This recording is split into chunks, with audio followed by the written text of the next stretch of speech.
basically I was coming on to do my energy video and I thought, oh, there's a lot in that.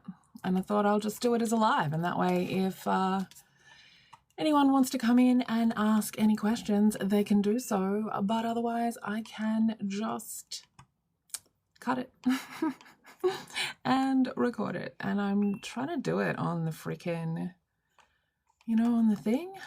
But I've not done it on the desktop before.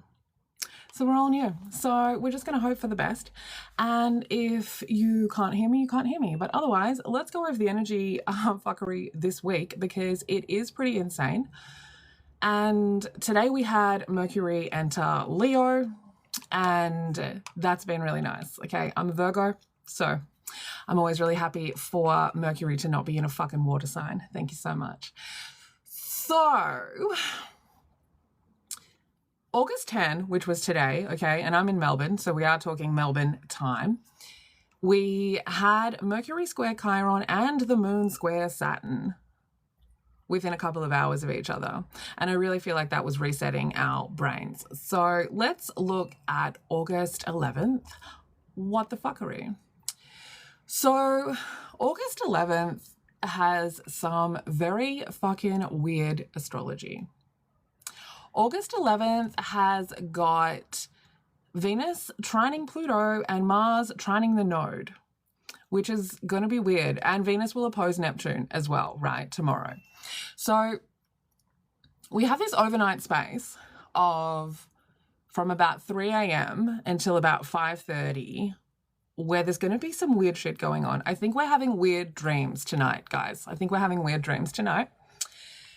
Because, so at 2:48 a.m., right, Melbourne time, we're having a semi-square to Uranus. Now, that semi-square to Uranus is kind of, it's like this first little step in this energy tomorrow that is saying, like, let's keep our minds open and let go of, like, outdated information that needs to kind of get the fuck off us so that we can feel secure to transform, right? That's kind of where we are. We're in this eclipse energy, and a lot of this energy is sort of saying we need to release some old information so that we can fucking transform.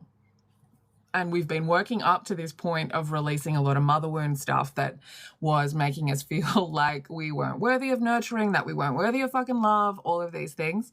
And so,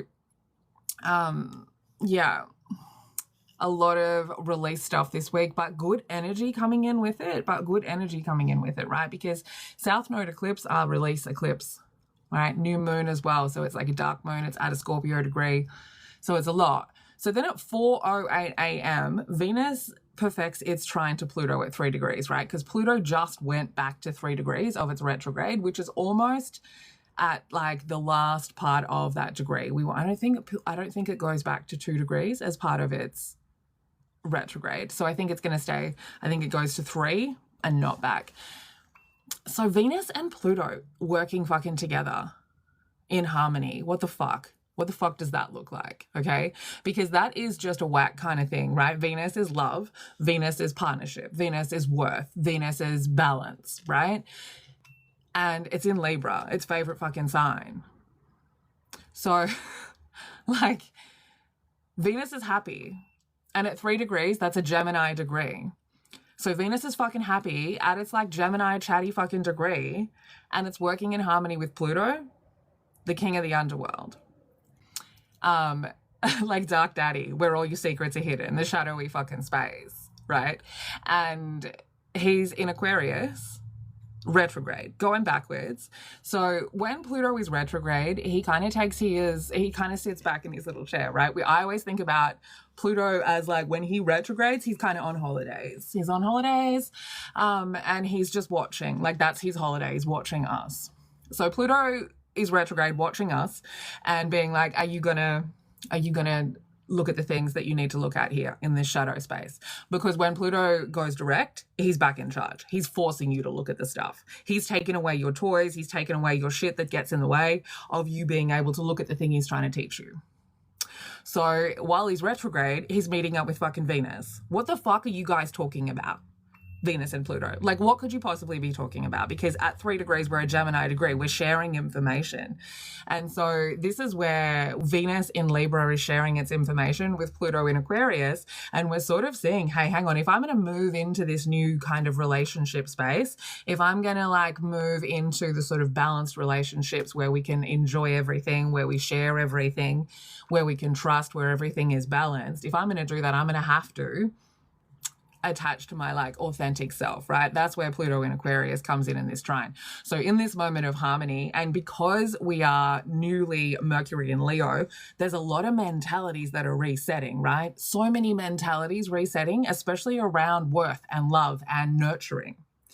And so because we've been in the heaviness of Mercury in fucking Cancer and the fucking retrograde in that, we've been really releasing a lot of bullshit that's been stopping us from nurturing ourselves.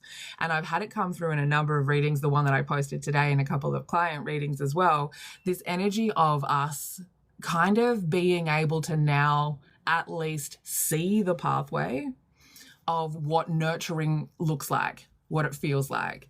And so because we can see that, now Venus is in Libra, so she's newly trying to balance shit out in this partnership relationship space, and is like now able to do that because we have this kind of idea of what kind of nurturing we need, what kind of safety we need in relationships. So this Venus trining Pluto, like for some people who are like prophetic fucking dreamers, like, I mean, some people are going to be like dreaming of their person in the spiritual. That's what it fucking looks like to me, because it's like your most authentic self meeting up with this Venus in Libra energy. And it's happening at this point in time where not very long after we're being asked to sort of take responsibility for our nurturing.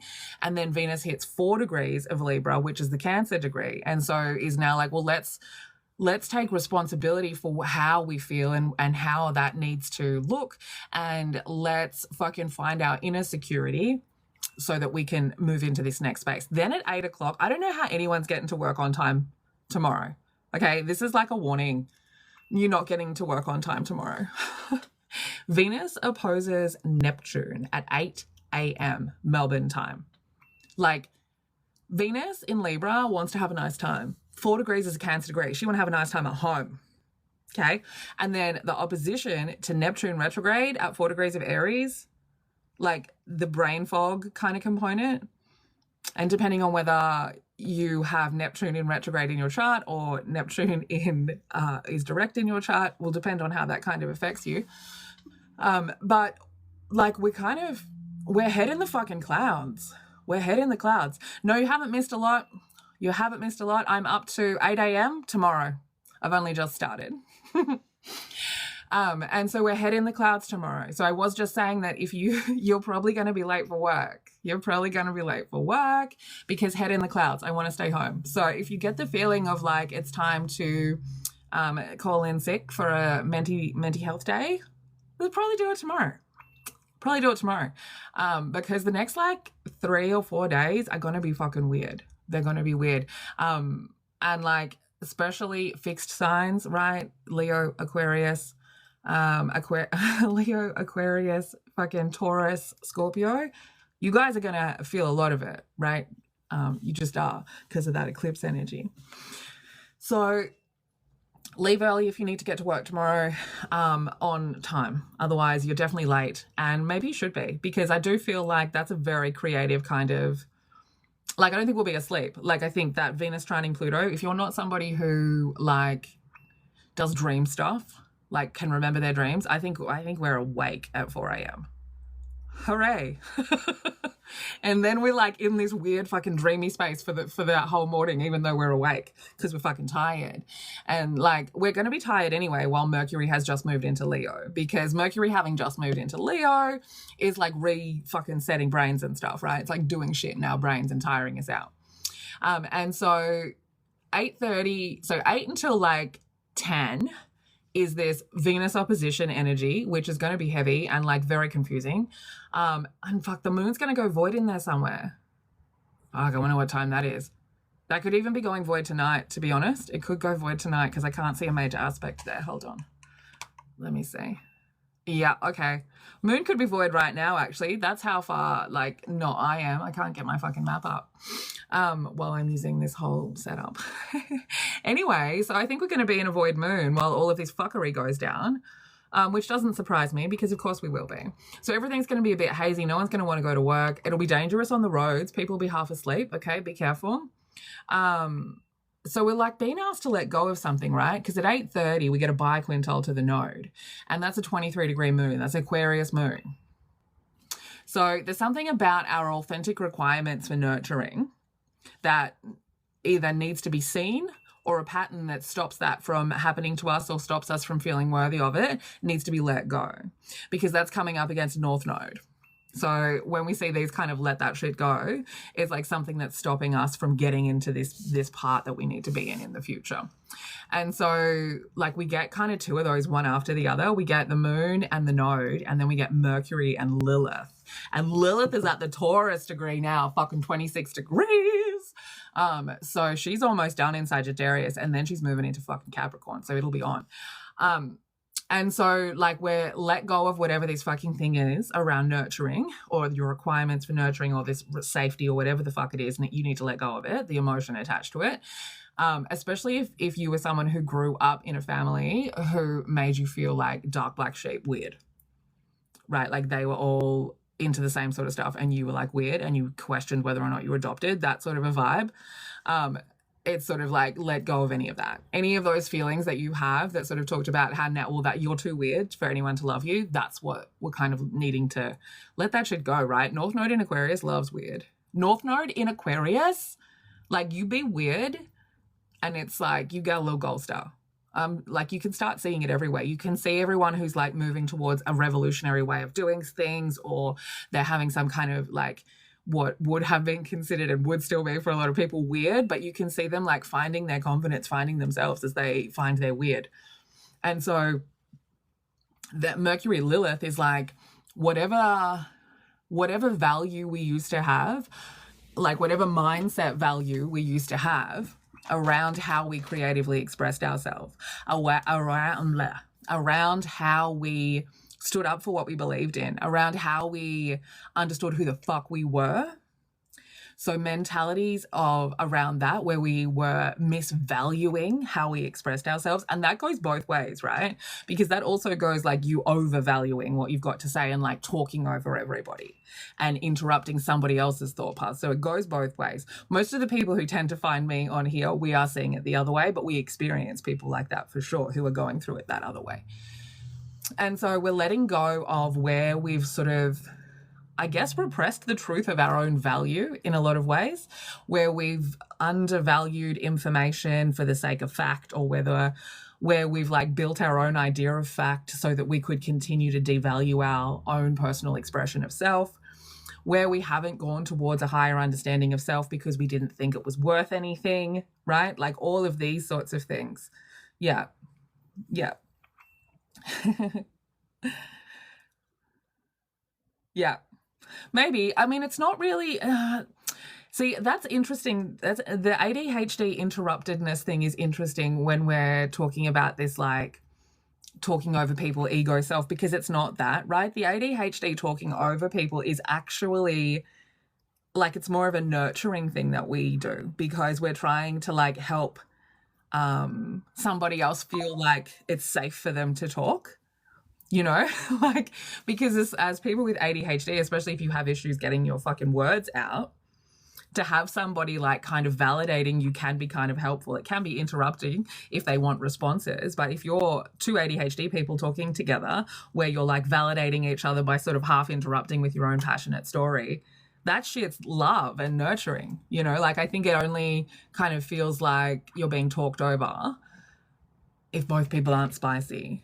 I think that's where the failure of that is like one person's spicy and one person's not spicy. And usually the not spicy person thinks that you're being rude cunt. But I've like never experienced that with spicy before. Yeah.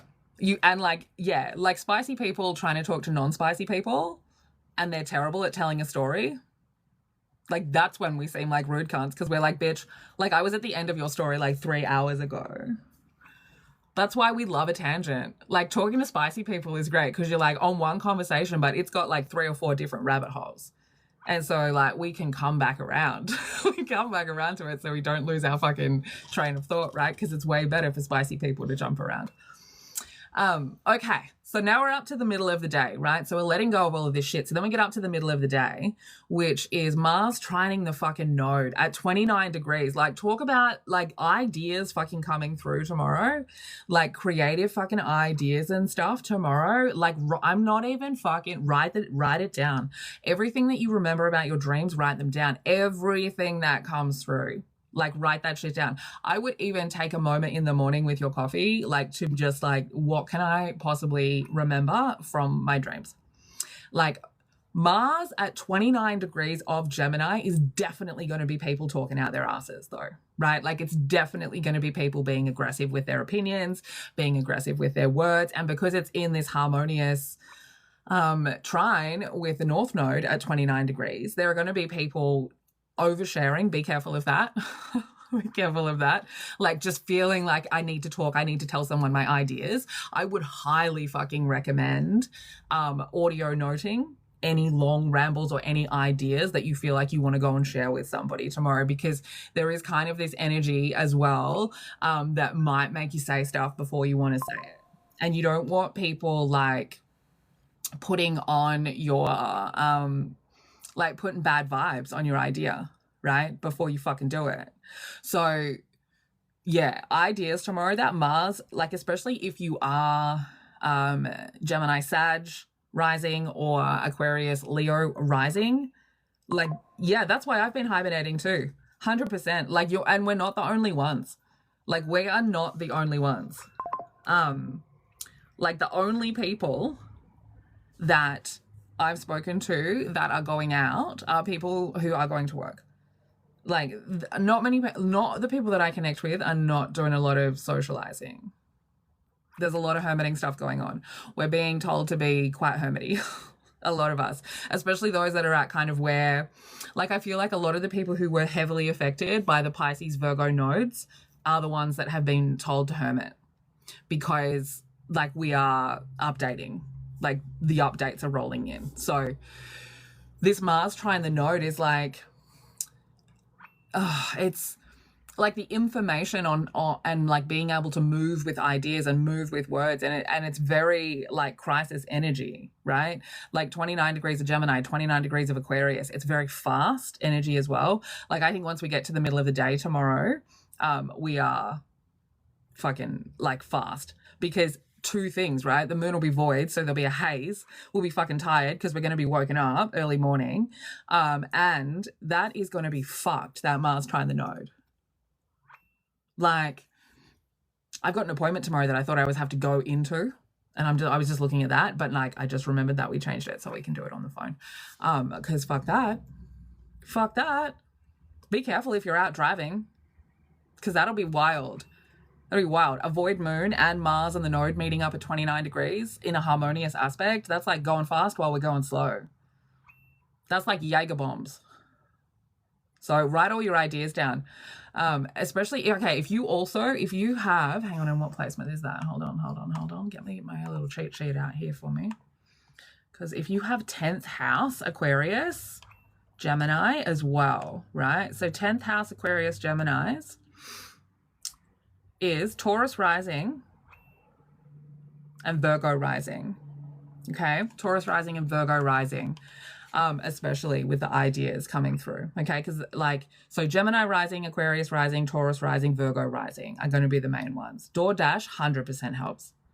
100% helps. Who wants to leave their house when you don't have to, especially in Melbourne? Like, it's fucking going to be raining all week.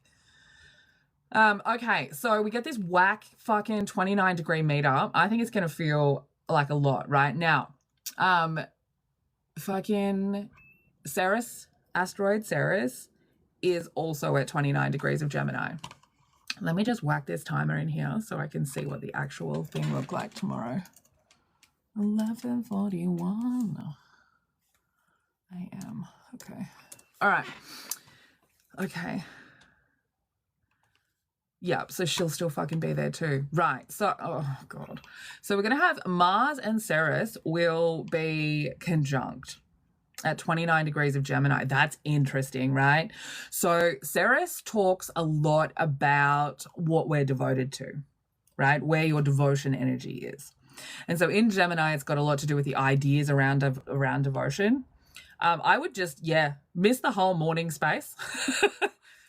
Just start up about 1 or 2 o'clock, to be honest.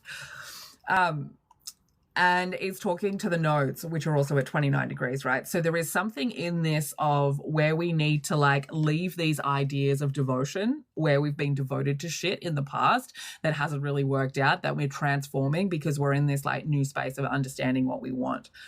And so when we get the trine to the north node, that makes a sextile with the south node, and the sextile with the south node is like work, right? And is like, you have to do the work. You have to consciously let go of something. You have to be aware of something. And so we're definitely leaving something behind when it comes to how we've moved in the past, like because of information that we have, because of things that we learned as children, okay? So we're definitely letting go of a lot of that stuff tomorrow. That could be heavy for some people, depending on what that is. I think that could be heavy for anyone who's got a Lilith in Leo or a Chiron in Leo. I think that release could be quite a lot because there's a lot of like disappointment in yourself kind of energy with that south node in Leo. You could have experienced a lot of things where you've believed bullshit about yourself, either that's put you into ego or that's like made you really not confident. And there's a release of that, right? Because of course we got to release the shit, because that we've got to be like getting it out. That's what this eclipse is doing. So that morning space, whack.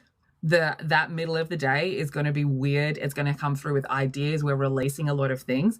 And I feel like for some people, because it's at the crisis degree, and then because there is like compromise kind of energy between the moon and Lilith as well, so how the emotions can remain stable in these like fast moving energies, and how we can like have a stable view of what our value still is while we're like losing our minds a little bit, right? And so I think for some people that like, it's giving me the kind of feeling, this is a bad example. I'm going to try and use it in a job instead of in a relationship. Like a job that you fucking loved with your whole entire heart and soul for many, many years of your life. And like, it's like overnight you go into that job and you realize that nothing is fueling you, and it's nothing in the job has changed, but it's something within your space, something within your emotions or your spiritual self that's changed, and it's not feeding that anymore, or you've learned the lessons that you needed to learn, but it's almost like that immediate turn off. My other example was going to be like when you wake up next to your boyfriend and like you look over at him and you go, oh my God, what the fuck? You know, like it's that pivot fucking.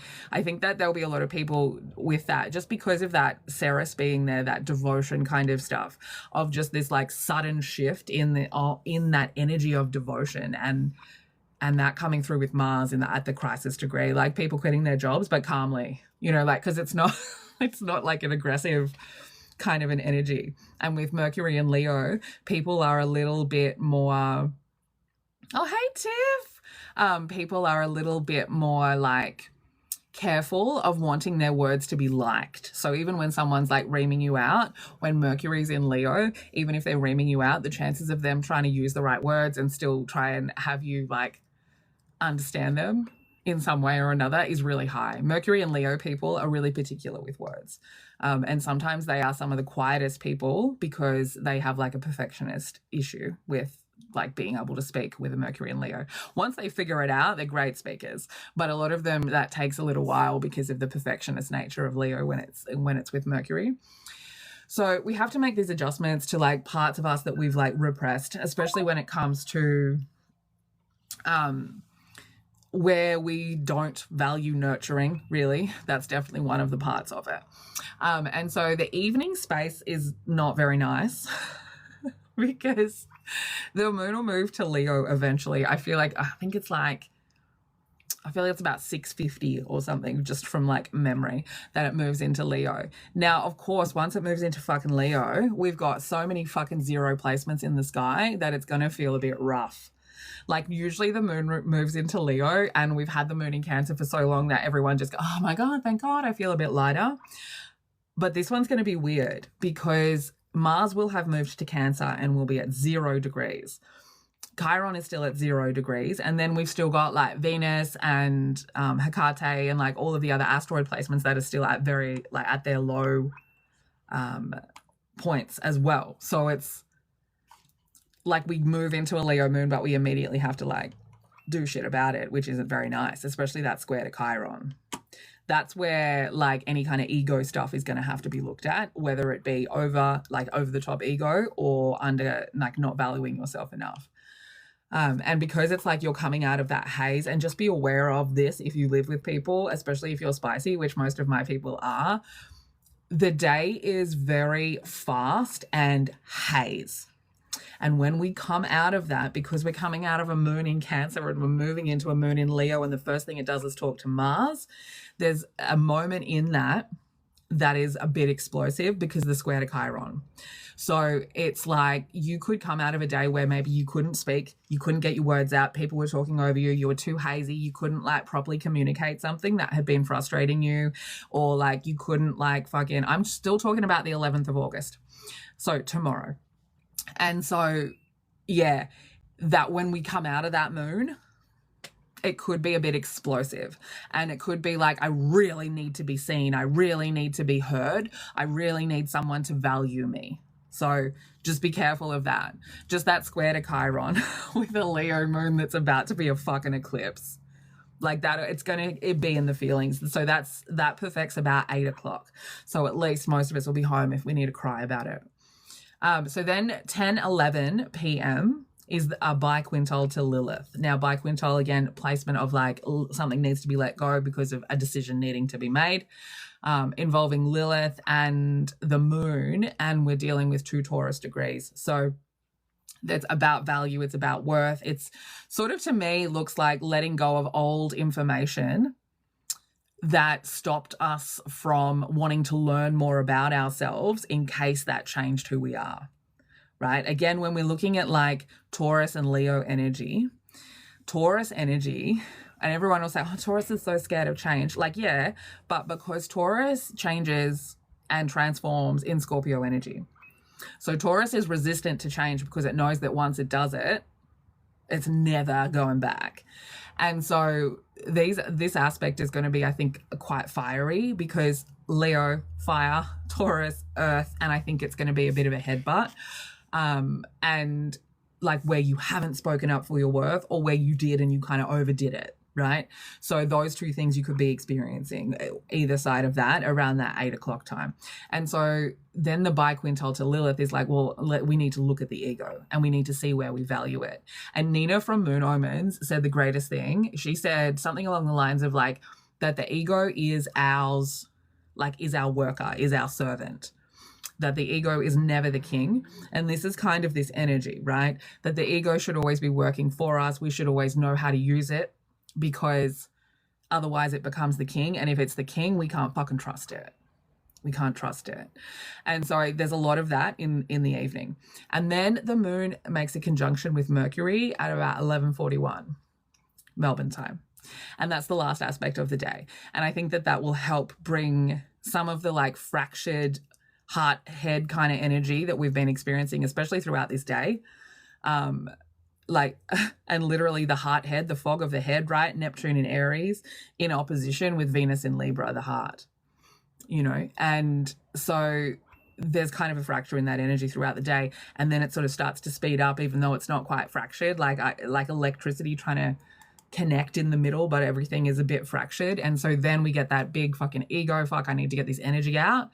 And then this conjunction to Mercury, I think, is going to sort of bring it all back together. Moon at 3 degrees of Leo, Mercury at 3 degrees of Leo. 3 degrees is a Gemini degree. It's like a conversation kind of degree, a talking degree. So the mind and the emotional space kind of come together and they can sort of reset. I haven't put a video out. I was going to record the video, but my other videos were still uploading. And so instead I just went live. And then I will probably snip this up or put the whole video on YouTube with time marks on it. So we are up to the 12th. And the 12th, my friends, like, I didn't even, this is why I ended up going live, because the video would take so long, okay? So we end tomorrow night with the moon conjuncting Mercury 3 degrees of Leo. And then on the 12th, it's like from 1 a.m. shit is just on, okay? Like, it's just fucking on. So we go 1:03 a.m. the moon opposes Pluto. Having a fucking conversation, right? Moon's in Leo, Pluto's still in Aquarius. We're talking. We're loud. We're loud, right? This is the old versus the new. These are the emotions attached to the ego versus like the version of you that wants to fight its way out. You know, the real version of you. They in a fucking tug of war. Then we get the trine to Neptune and the sextile to Venus, right? Within less than an hour of each other. They perfect. So the moon trines this Neptune retrograde. So we're really getting to like look at where we've started building that more inner security from letting go of like past trauma shit. We're feeling a bit more secure. The sextile to Venus is like, there's a little bit of work that needs to go in here. We need to like look at, in particular, relationship dynamics, the balance of them, the worth of them, how that impacts my confidence, all of that sort of stuff. Then the sextile to Uranus at 3:20. This is why nobody is fucking sleeping. Are you kidding me? This is all air and fire energy. Nobody is sleeping. Nobody. And if you are, mate, your dreams, the dream world. So the sextile to Uranus is happening at a Leo fucking degree, right? So this is the moon really wanting to express itself, really wanting to be creative. This is like your inner child wanting to fucking come out and run the show. This aspect, right? The moon at 5 degrees of Leo, sextiling Uranus at 5 degrees to Gemini, is a child running through your house at 3:20 a.m. trying to finger paint on all of the surfaces. Okay? That's what it is.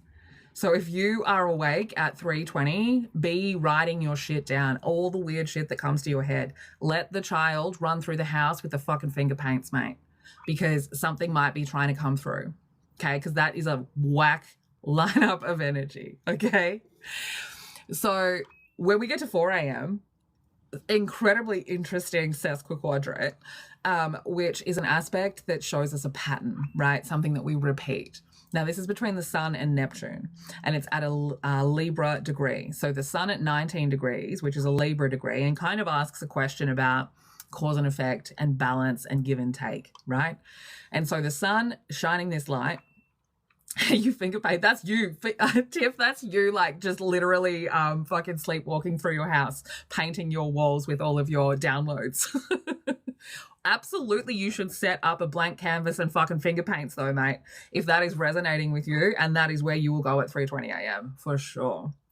And so because the sun and Neptune are working together and the moon will conjunct Jupiter, like because of the magic of this day, messages are going to come through in really weird ways.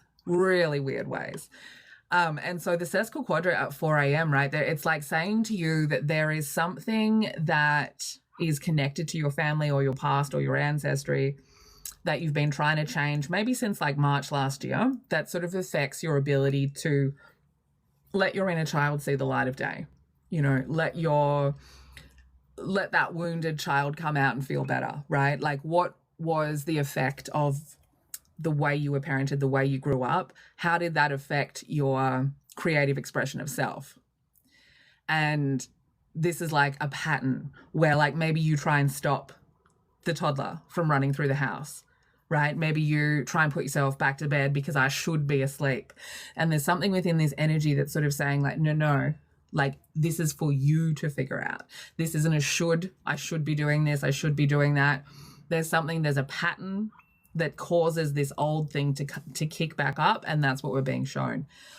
So then if we fall asleep, we might be able to get a couple of hours sleep before the moon conjuncts Jupiter at 10 a.m., right? So that's really nice as well. That's also like, be careful of egotistical fuckers, because a lot of people could be projecting their ego wounds like by being egotistical, okay? No, don't break your foot again. No, don't do that. And so at 9 degrees, I really like this. That's a Sagittarius degree. And I think, again, like my Jupiter ruled people, high Pisces energy people, okay? If you are someone who has been on a progressive hill of having whack downloads, please take this day off work and fucking meditate all day. This is a day where people who have these like direct fucking head open fucking energies to their ancestors, to the fucking collective consciousness, and who have been receiving insanely fucking direct and weird fucking downloads for like the past few months, especially since February, okay? This is a day where I think so many of the ancestral communication, kind of spiritual communication placements are fucking open, okay? This is the 12th. This is the 12th. And so be ready to write them down. Like, I want, especially all of the fucking spiritual weirdos who don't tell people what they're thinking, what their downloads are, what their intuitions are. The 12th, you are writing that shit down, or you are sending an audio message to yourself. I don't care. But this is a day where, like, we need to be open to how communication comes in, because there's so many different points of this that are about expressing ourselves, that are about information, that are about seeing something from a different perspective. And it's just like, like, it's an insane day. It's an insane day. And that conjunction to Jupiter at 10 a.m. at a Sagittarius degree, that's going to be big information, okay? And I would not be fucking surprised, right? Because at 11:19 a.m., Mercury opposes Pluto, right? Leo Aquarius. I would not be surprised if the orange one from everyone's favorite TV show, the United States of the A, he gonna come out with some fucking shit. Like, dribbling shit, okay?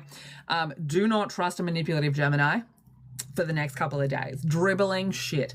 Or I would also be careful of boomers with Leo Plutos who have not updated into the new world. Okay, this energy is challenging them so fucking hard. There's a Mercury in Leo.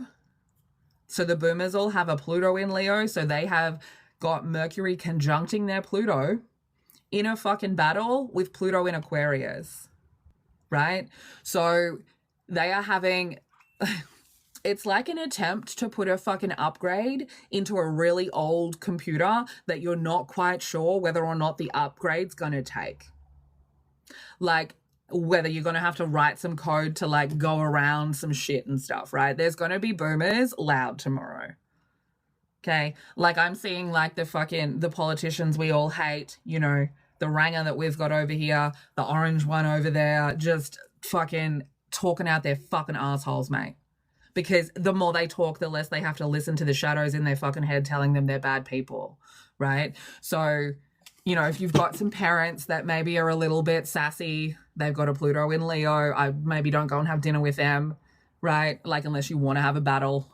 But tomorrow, I think, is really a great day to be listening to the fucking greater world, whether that's through music, whether that's through silence, whether that's go to the beach, you know, whether that's like call your fucking spiritual bestie on the fucking phone.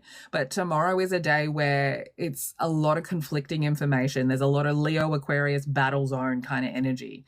And because the moon and Jupiter are both together in Leo and Mercury is right there, these are emotional, but like from that explosive Leo perspective, but also like they haven't said it in so long because they're worried about, you know, like people, Pluto in Leo generation, that's Pluto, power, fear, control in Leo, right? Like the one king.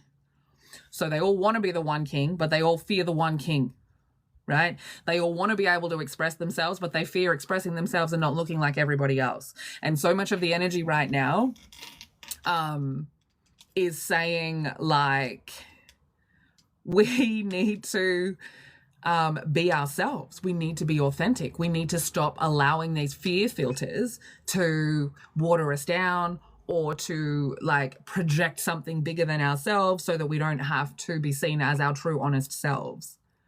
And I am not the only person who can see that the boomers with Pluto in Leo, who literally treated everybody like shit apart from themselves, are fearing that if one of us becomes king, that we will do the same thing. And they're all holding on to their fucking behinds because of it, you know? They're all like fucking, oh my God, if we let these people, they'll just let us die. You know what? We probably fucking won't. We probably fucking won't, boomers. We're not all going to do that. We're not going to sacrifice children and everybody else just so that we can comfortably own 7,000 houses. Fuck you. You know what I mean? But I can see where their fear comes from, because the way that they've treated the rest of the world, the people in charge, the way that they've treated the rest of the world, they're all paranoid. Pluto in Leo, what if there's one king and he doesn't look after me? Like, none of us want that shit. Like, we all want a collective existence where everyone can just fucking enjoy life. And so I think there's going to be a lot of that tomorrow. I think there's going to be a lot of fighting. I think there's going to be a lot of, like, people trying to have their bullshit opinions heard so they can drown out the people who maybe don't have as big of a platform, as loud of a voice. You know, like, we want the energy of that, you know, the quietly spoken person who just never speaks, like Silent Bob in Jay and Silent Bob, and then when they do, they have wisdom. It's kind of this shit, right? But the boomer Leo generation, the old ways, is going to try and be really loud and really kind of distracting in a way, right? Because that Gemini degree as well is going to bring in a little bit of, like, if I just fucking keep talking, like, eventually. And so the boomers are having a fucking rough time. They're going to have Mercury, Jupiter, and the moon and the south node, depending on, like, where their Pluto is, right? Like, they've got one thing or the other. They've either got the fucking south node in Leo on their Pluto coming down that way, or they've got it the other way around and they've got the moon, Jupiter, and Mercury currently there. So it's trying to upgrade their mentality. It's trying to get them to leave their ego bullshit in the past. It's actually trying to get them to stop being so fearful of just being themselves and coming out and saying, I don't know. I don't know what the answer is. I don't know if what I'm doing is right. I don't know why I don't like people who are from a different culture.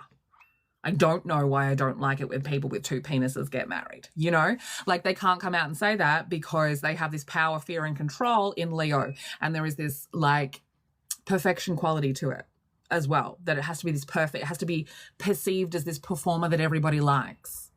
Fucked. Oh, mate, it's going to kick off then. If they've already been it, like, you remember, like, I always talk about, like, these energies are a mountain. You know, like, we go up the mountain. There are points, which are the times that I use as the top of the mountain, but, like, we have to deal with either side. Like, on the up, much harder to deal with than on the down, right? So, Mercury opposes Pluto, well, and the moon is conjunct Jupiter. And then we see another pattern, which is really interesting. It's the moon at the Aquarius degree of Leo in a sesquiquadrate with Lilith in Sagittarius at a Taurus degree. And this is a weird one for me. This is a pattern where you've sort of repressed your own worth, or you have repressed the worth of your own freedom and your own stories and your own understanding of self, where you've repressed that, where you haven't wanted to look at it, where you felt guilty about it, where you've been made to feel shame about wanting to understand these things, or wanting luxury, or wanting to be able to, you know, enjoy something nice about your life without having to work like a dog, right? These sorts of things that we repress. And the moon at 11 degrees, 23 degree, like Aquarius degree of Leo. So we're sort of able to see this, like, expression of self through this a little bit more authentic filter. Like, we can see it from a little bit more of that eccentric kind of Aquarius energy. And so the pattern could be like a weird mask that you put on instead of telling the truth. Or it could be like you pretending like you don't want freedom from something. You pretending like, you know, you feeling unworthy of something as like, oh no, that's not, I don't need that. I'm like, it's fine. But like that's a mask, right? So there's a lot about that. And then 1:38 p.m., 1:38 p.m. and 1:46 p.m., right? Whack again, because we get Mercury trining Neptune and Venus trining Uranus. And then a couple of hours later, the moon and Saturn, right? So Mercury trining Neptune, again, like, this is 1:30. This is like head open to the sky. Head open to the sky if you're someone who gets downloads. Mercury trine Neptune. If you have a Mercury trine Neptune or a Mercury conjunct Neptune in your chart, if you have a Mercury Neptune in your 12th house,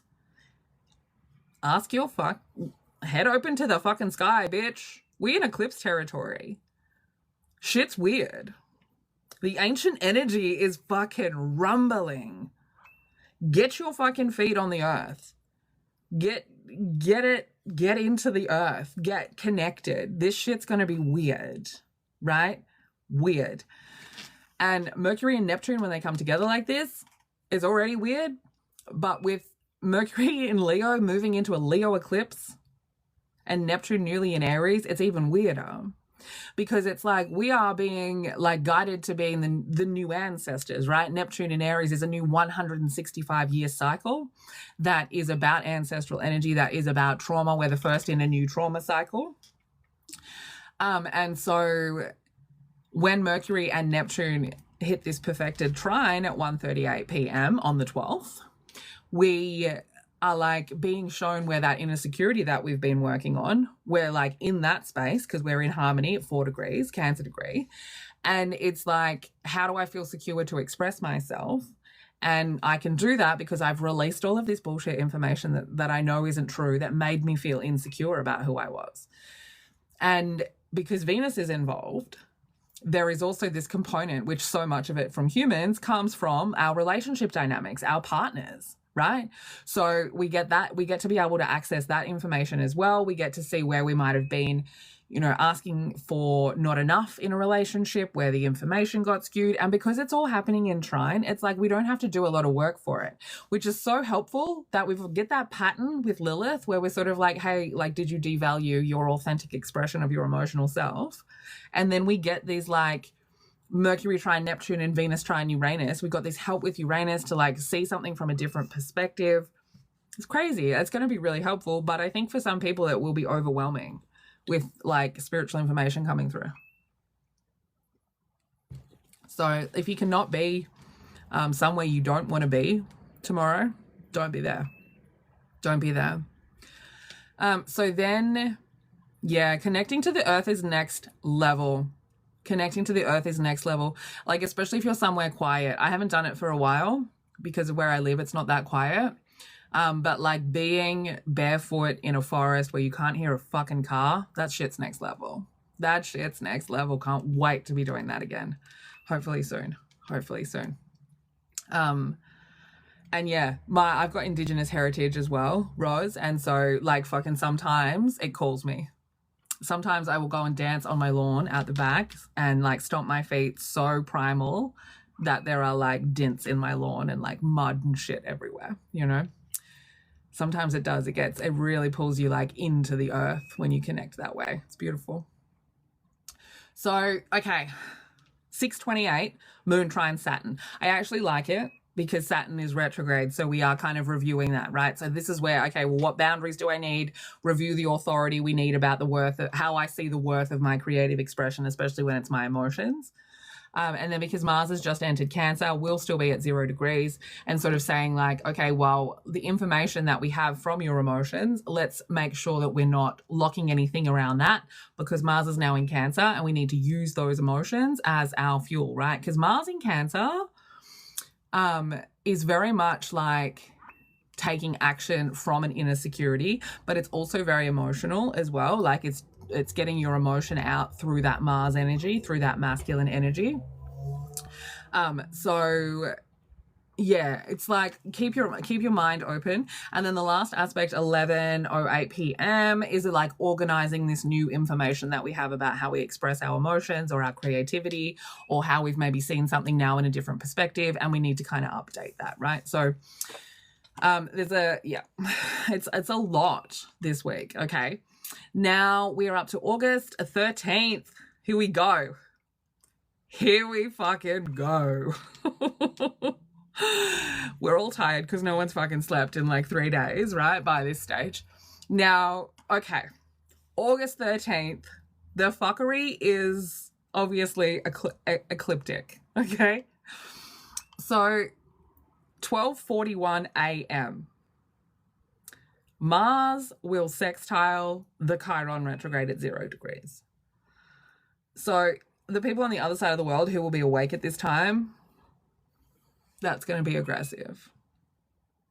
That's going to be really stubborn, right? Because there's a hoarding component to it, right? About worth.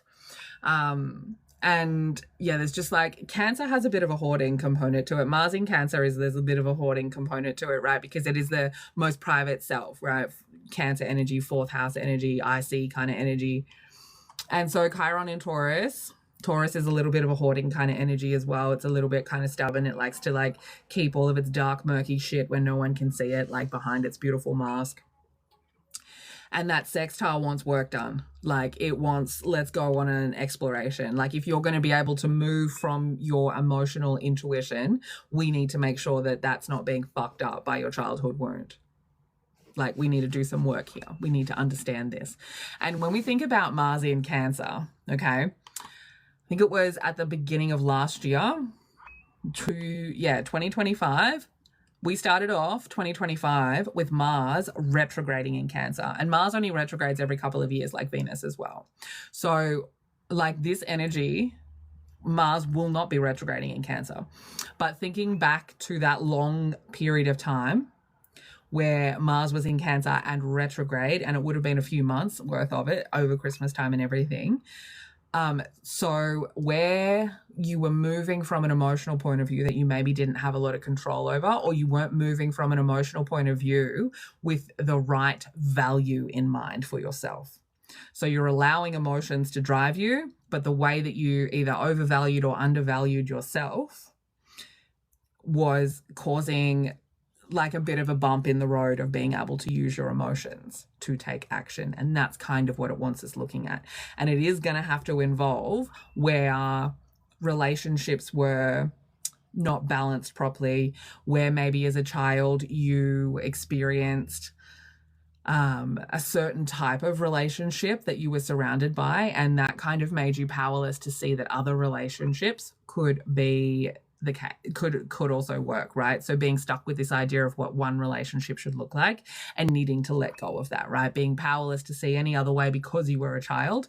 And that can go either way, right? Like you could have grown up in a great family, mum and dad fucking loved each other, they loved the kids, you had the best family ever, and then you feel like the fucking weirdo because you don't want kids. You don't want a partner, right? I want to go live in the fucking mountains and be by myself. I don't want to do any of the traditional stuff, right? Versions of that, right? The other side, you grow up with just a single mom, single dad. You know, grow up with your grandparents. You see this one idea of what family looks like, and you're completely different to that, right? And people might think you're weird. Maybe you grew up with a single mom who was like, fuck men, we don't need men. And you were like, oh my God, but like my greatest thing is to be like the Barbie girl fucking marriage. Do you know what I mean? Like that, right? So we're sort of having to let go of those things, because when we're moving towards, you know, this new North Node energy, which this is the aspect Venus and the North Node coming together, we have to let go of that shit, because this is a whole new space. This is a whole new way of seeing things. And we'll see another pattern with the sesquiquadra quadra as well show up. Just then, this is interesting because it shows up right before, it's the degree before the sun and the moon come together. So I think it's actually really important. Even though no astrologers talk about sesquiquadrates, probably because the word's really hard to say. And I learned how to say it by saying it on lives. So this moon makes this sesquiquadrate with fucking Neptune. And in that space, this is again where we are going to be able to notice if we're still carrying these patterns from family. And I just think that is so magical to be happening, to be able to see if you are still holding any patterns right before a South Node eclipse, that is here to like let it go. Crazy. And it's like at a Scorpio degree. It's at a Scorpio degree. So the moon is like, let's look at some fucking cause and effect shit with anything that you might still be carrying that is like belonging to generational and ancestral fucking trauma from the past. Let's look at that. And then this Leo fucking eclipse comes in and goes, thank you, I'll burn that shit away for you. Crazy. And so then that sun moon conjunction, and I just want to put it into my timer here so I'm looking at the right, is Melbourne time, 3:36 a.m. I should have looked up the full eclipse timing map for people, but I did not. So maybe I'll find that and post it separately before then. So, okay. Ceres will also be at 0 degrees of Cancer as well. So like this is a whole new way of moving, right? Mars at 0 degree of Cancer, we're moving from a place of emotions being the fuel. Ceres being next door is like emotional devotion, right? Where are you devoted to stuff? In an emotional way? Where are you devoted to nurturing? Where are you devoted to parenting? Where are you devoted to your mother, etc., etc., etc.? All of those Cancer related things. So, okay, 3:36 a.m. Now, I mean, that's not a coincidence. That in the sky, from where we are in Australia, that the eclipse happens in the second house on the zodiac map. Okay, so values, you know, money, Taurus related things, how we make money, beauty, also the earth, also like there's so many things related to exactly what's happening in the world right now. Okay, the way the world is burning, right? Taurus looks after the earth, right? Virgo does too, Capricorn does too, but Taurus is like the beauty of the earth and shit. And so this is happening in the second house, which is the house ruled by Taurus. This is transformation of the ego in that space, okay? And it is about releasing from that South Node component of Leo. And it is so much about seeing where versions of you have burned, that you are still trying to hide behind, right? It's about where, you know, you've been, and like we need ego, we need the mask, we need the different versions of us, right? The work version, I don't want to go in to get surgery and I've got the home version, the home relaxed hanging out with her bestie version of the fucking surgery. Like I don't want surgery lady to be like in her chill zone, right? Like I want her to be wearing her surgeon mask, okay? And so like we all have these different versions of us, right? Like chilled fucking version of you who goes out and has a couple of bevos with your fucking bestie on the weekend. That's not the one who rocks up and hangs out with grandma. You know, like, so we have these personas and we have these masks and we need them. Like that's part of the human experience. Some people have more than others. Some people use them for different reasons and we need them. And so part of this is like recognizing the ones that are you're finished with. Recognizing the ones that were protecting a part of your ego that no longer needs protecting. Recognizing that you were not seeing something correctly because you were repressing some side of your emotions, where you didn't. And this is a big one, right? Because so that is happening at 20 degrees, right? The eclipse. And Pallas Athena is at 22 degrees of Aries. So she is definitely involved. And part of what she's involved with, I always think of Pallas Athena as like when the feminine energy qualities of emotion and spirituality and connection to the earth, when the feminine energy things are moved into a point of being like intelligence, where we start understanding that emotions and spirituality are a sort of an intelligence in the same way that we understand that, you know, the mental capacities, mental things are also intelligence. And so Pallas Athena really screams that to me. And she's in Aries. So she is like ready to use her feminine intelligence. And she is at 22 degrees.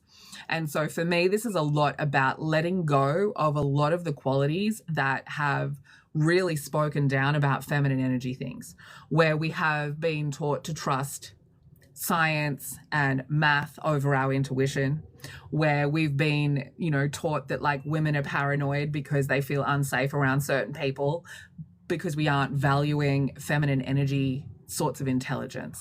And so to have her in a trine with this massive Leo energy happening at a Scorpio degree. Now, let's not forget that Scorpio is about power and control. Scorpio is about shared resources. Scorpio is about, you know, the transformation that you can never go back on. It's also very sneaky. It's also very much about betrayal, right? So this is happening at a Scorpio degree, meaning that we not only have the moon, right, the emotional side, and the sun, the ego, how we experience the world in the same energy, but it's in the second house. So it's also being able to see that kind of mask, that surface level quality that Taurus kind of has to it about reputation. So it's reputation energy as well. And it's Leo, it's ego. It's where the ego has been the king and not the servant of us. And having Pallas Athena there being like, bitch, You know what you need? This is transforming. We're letting go of all of the ego stuff. We're letting go of all of the reputation stuff. We're turning that to muck, right? The transformation of the caterpillar to the butterfly. We're going to squish all of that down into fucking sludge because we need to build something that has space to contain feminine fucking intelligence. Like, there are just some things that your science and your math cannot explain, and there is a reason for that, because that is where the feminine intelligence is, the feminine energy intelligence that you've been ignoring this whole entire time.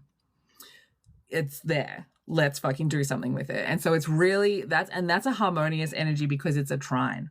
And so it is just allowing us to use this knowledge that we've all found in one way or another on our spiritual journeys, that we've all been learning to, probably still are learning to trust, the feminine intelligence. You know, you think about yourself 5 years ago when you like maybe had a download or a gut feeling and you questioned it, you thought you were crazy, you thought you were weird, needed someone to kind of like validate it externally so you didn't, you know, you could absolutely know that you were right, to where we stand now, where a lot more people are just like, well, that's real. Like, I fucking felt that and I can't describe it any other way. You know, I can't explain to you how I've done this thing or how I know this thing. I just know it. I know it. And we're coming into a place where at least we're seeing more and more people kind of understand this feminine intelligence, how it can work. And so this eclipse is letting that shit go, and you have to be aware of it as well. And like, some people are not going to like it. Some people are not going to like it. Now, because of this sesquil quadrant that's still kind of around with the moon and Neptune, when we get to this eclipse, we're sort of moving out of it, but we're still like making sure that Neptune, that trauma, that ancestry, that generational energy can see, bitch, we are letting go. You're still here watching while I'm in this moment of transformation, and I'm letting go of these things. I'm no longer going to be undervaluing my own intelligence, especially my own knowing of myself, right? That intelligence. So much of this eclipse is trying to realign us with that. We're trying to realign us with an understanding that our own intelligence about us, who we are, that is the only validation we actually need. I don't need somebody else to validate that I'm a good person. If I have connected to my value system and I understand what my value system is, then you can't tell me that I'm not being a good person, right? It's this kind of an idea of understanding what your values are. And for us to be able to get to that shit, we have to release all of this ego stuff about everybody else needing to like us. Oh, well, I'm not going to share my creative idea if I'm not going to get 500 likes. Well, I'm not going to like put my information out if I can't think of the perfect format to put it out in. And you can start to see that, right? You can see that on the social media. How many fucking bullshit, perfect, fucking edited videos are you scrolling past? How many times have you scrolled past a number of things that look like a perfectly put together ad only to stop on somebody's face who literally got up that morning and hasn't even fucking done their hair? That's the shit people are starting to want. People are starting to want people in their authentic energy, because with the North Node in Aquarius, spiritually we can sense that somebody in their authentic energy is power, is the future, is what we're supposed to be going towards. And it's fucking beautiful. It's fucking beautiful to see. You know, we are moving out of the days where the perfectly put together fucking people are getting all of the attention. We are moving out of those days. This is not an overnight situation. This eclipse is definitely a step in that direction. So as we come out of that eclipse energy, which like we're just waking up in Melbourne, right? So 7 a.m., Mercury sextile to Uranus. So eclipse energy, and we're still kind of within it, right? Because the moon hasn't moved more than 5 degrees.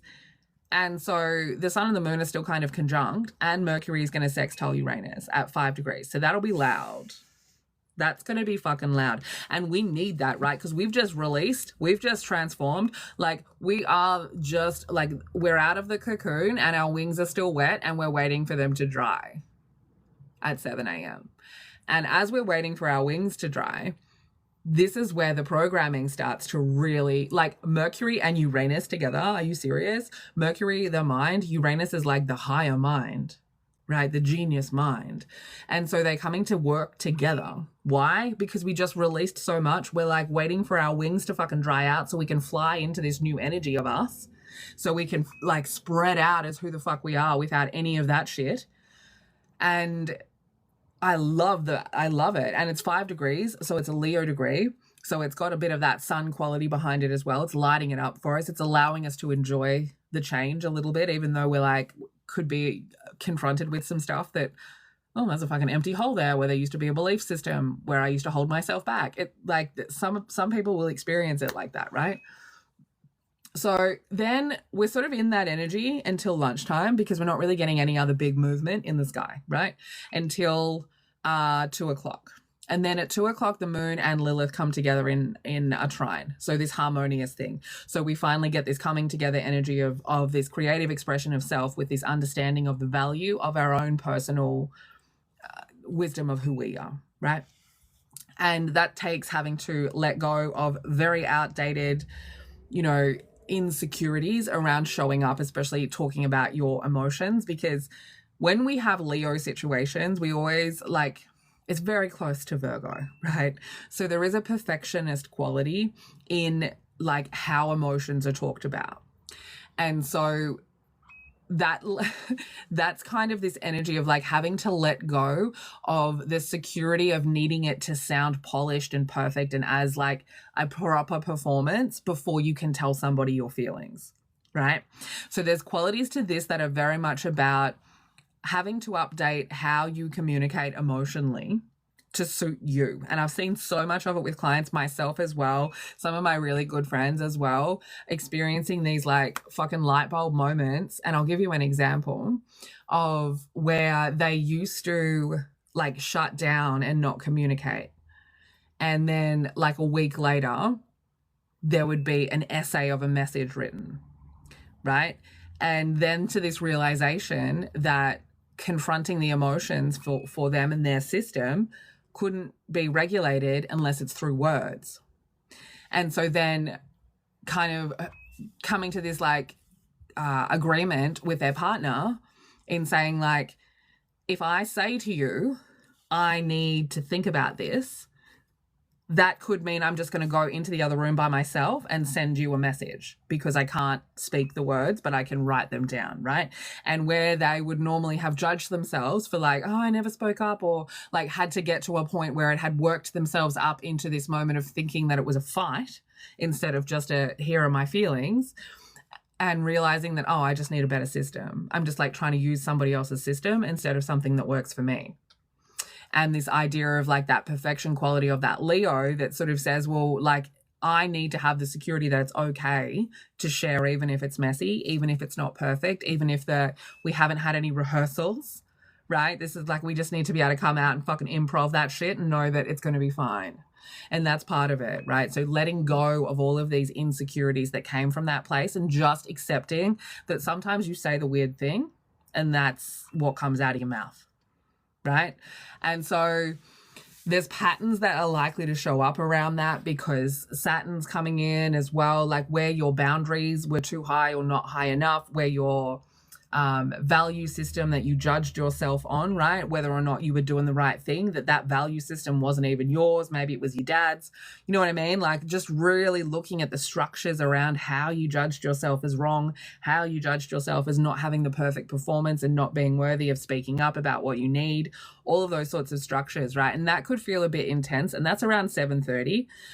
Because it's a 29-degree moon situation. And we go from 7:30 to 8 o'clock where we get to the 29-degree moon and the North Node. So there's this kind of little mountain little hill. Let's call it a hill because it's not the mountain of the eclipse, but it is a little bump in the road on the way down from that eclipse mountain.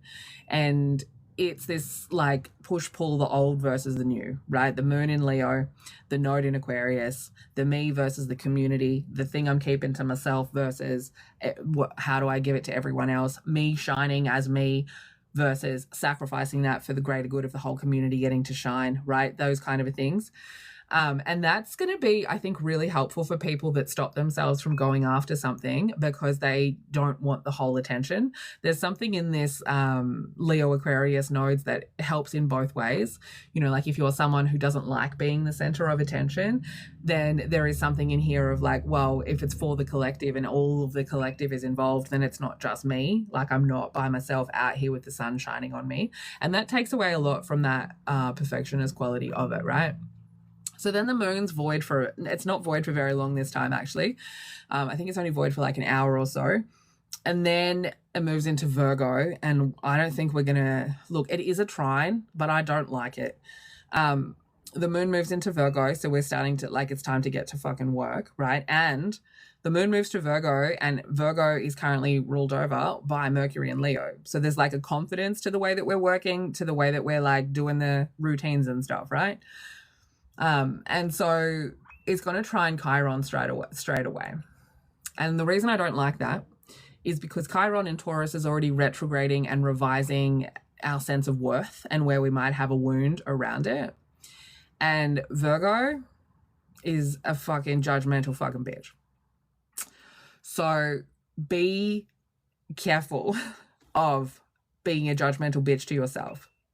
Okay? Be careful of that. And I mean that across everything. And I'm like literally talking to me right now as a Virgo stellium as well. But if that means like, because one of the things that will come up with that moon trine Chiron is that you're a lazy bitch, is that you haven't worked hard enough, is that the reason that you don't have what you want to have is because you didn't work hard enough, is because you need to make something better.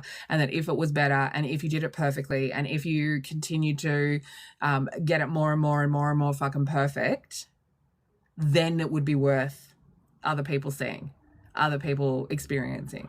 But until it's perfect, it's not worth it. So there could be a lot of feelings around that where you're judging yourself for not being perfect, or you're judging yourself because you haven't done enough work. So be aware of that, okay? And then just before 11 o'clock, the moon will be at 1 degree and it will sextile Mars finally at 1 degree of Cancer. So that's a bit nicer because that's then saying, well, what do we actually need to get done, right? Moon in Virgo wants to get some shit done. 1 degree, Aries degree, so it wants to start some shit and get some shit done. And then the moon in sextiles Mars, and Mars is like, okay, well, we are now, the fuel that I have to offer you is emotions, Cancer energy. So what emotions am I feeling right now that will guide me to the work that I should be doing, right? Because this is where it gets fucking woo, right?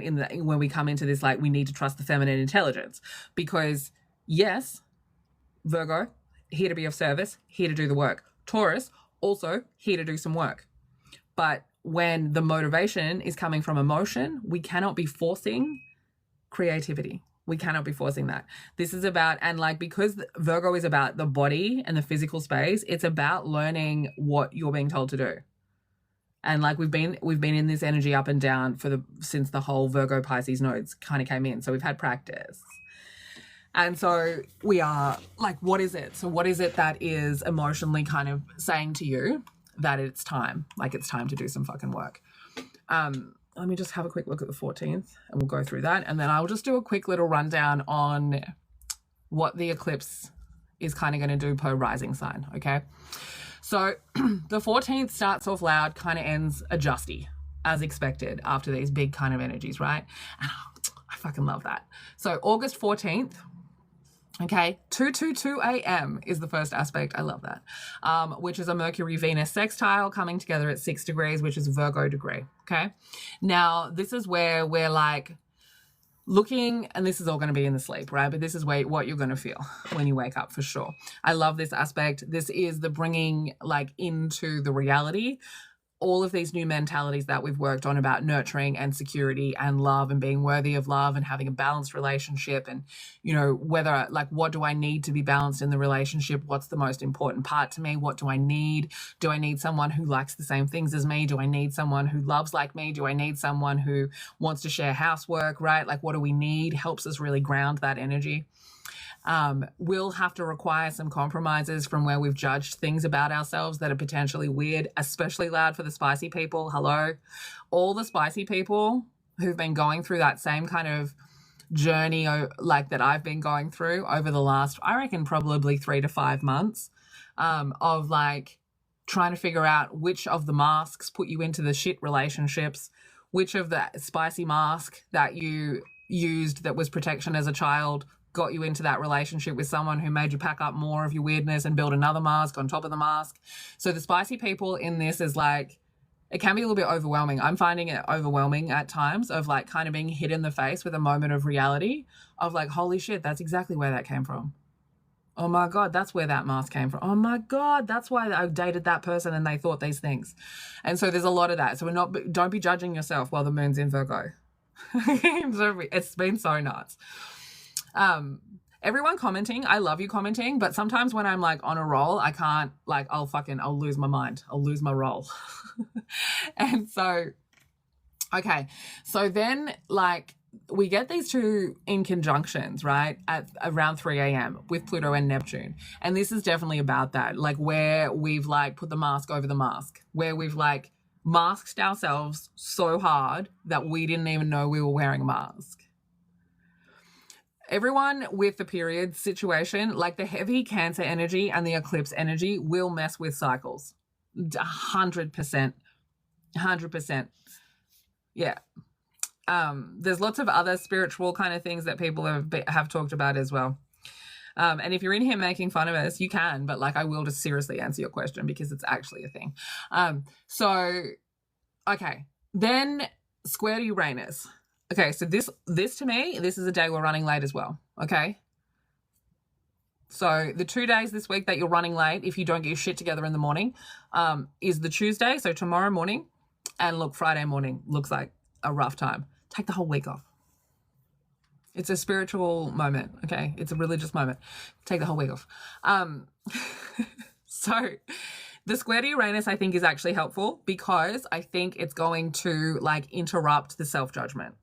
Right, because Uranus, 5 degrees, we're going to see it from a different perspective. And then we're sort of in this like keep your mind open space because we're like entering out into the world again, right? 8 o'clock in the morning. And it's a Venus and a Mercury. So the moon is both in conjunction with Venus and Mercury. So making adjustments to how we communicate in partnership, relationship dynamics. Perfect. Great. That requires having to let go of or transform a way that you've criticized yourself, a way that you've done stuff in your life. Something might need to be shifted. A boundary might need to be changed. A new structure, a new routine needs to be put into place now that you have a higher understanding of what your requirements and your needs are in order to kind of make you feel safe to do your fucking life shit, right?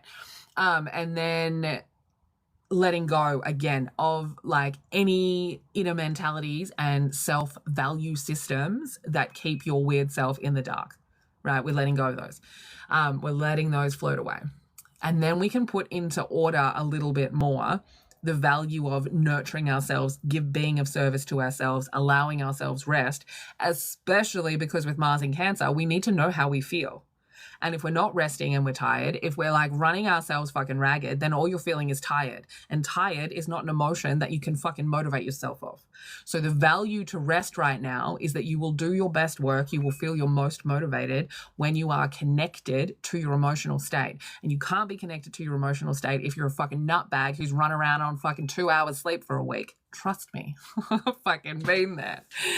And so I think this is also why a lot of people, including me, have been experiencing a lot of burnout kind of stuff because the energy is very fast, slow. It's very much like we're realizing how little rest we've had, right? Especially spicy people. We are realizing how long and hard we have worked and how much rest we haven't given ourselves. And so we're all especially tired while the universe hits us with upgrade after upgrade after upgrade after upgrade, which actually requires sleep for us to fucking input, right? Like you get an upgrade on your phone and it has to restart. It has to completely turn off. Same. Like fucking same, right? So a lot of adjusting in the evening, a lot of adjusting. The boundaries are adjusted, which is going to show up another pattern of self-judgment, especially related to worth, because the last aspect of the day is the moon and Chiron in a sesquil quadrant, right? So very judgmental information potentially coming through with that, okay? So that's just literally the next 4 days, okay? Like it's a lot. The next 4 days are a lot. Like we get a 10-degree Mercury-Jupiter conjunction on Saturday.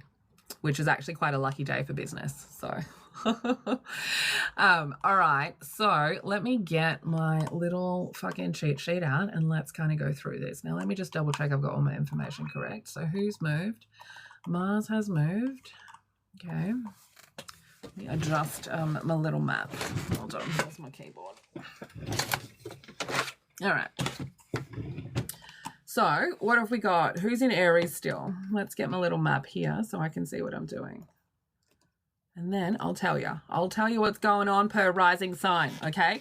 And I will do them in order because that's what my map looks like. All right. So, okay. Put a little thing there. Get you there. Let's get me set up over here. Thank you so much. Now, in Aries, we've got, yes, Neptune, Saturn, Pallas. Is Vesta still in Aries? Yes. Yes. Okay, okay. You're not there anymore. Mars. Okay. Oh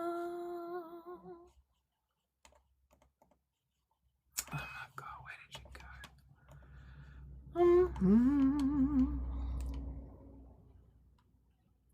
Okay. All right, here we go. I'll start with Aries Rising and I'm going to run it all the way down. I'm going to try and keep it a little bit short and only focus. I'm not very good at keeping it very short, obviously. I mean, it's an eclipse week, mate. Eclipse week is what's going on.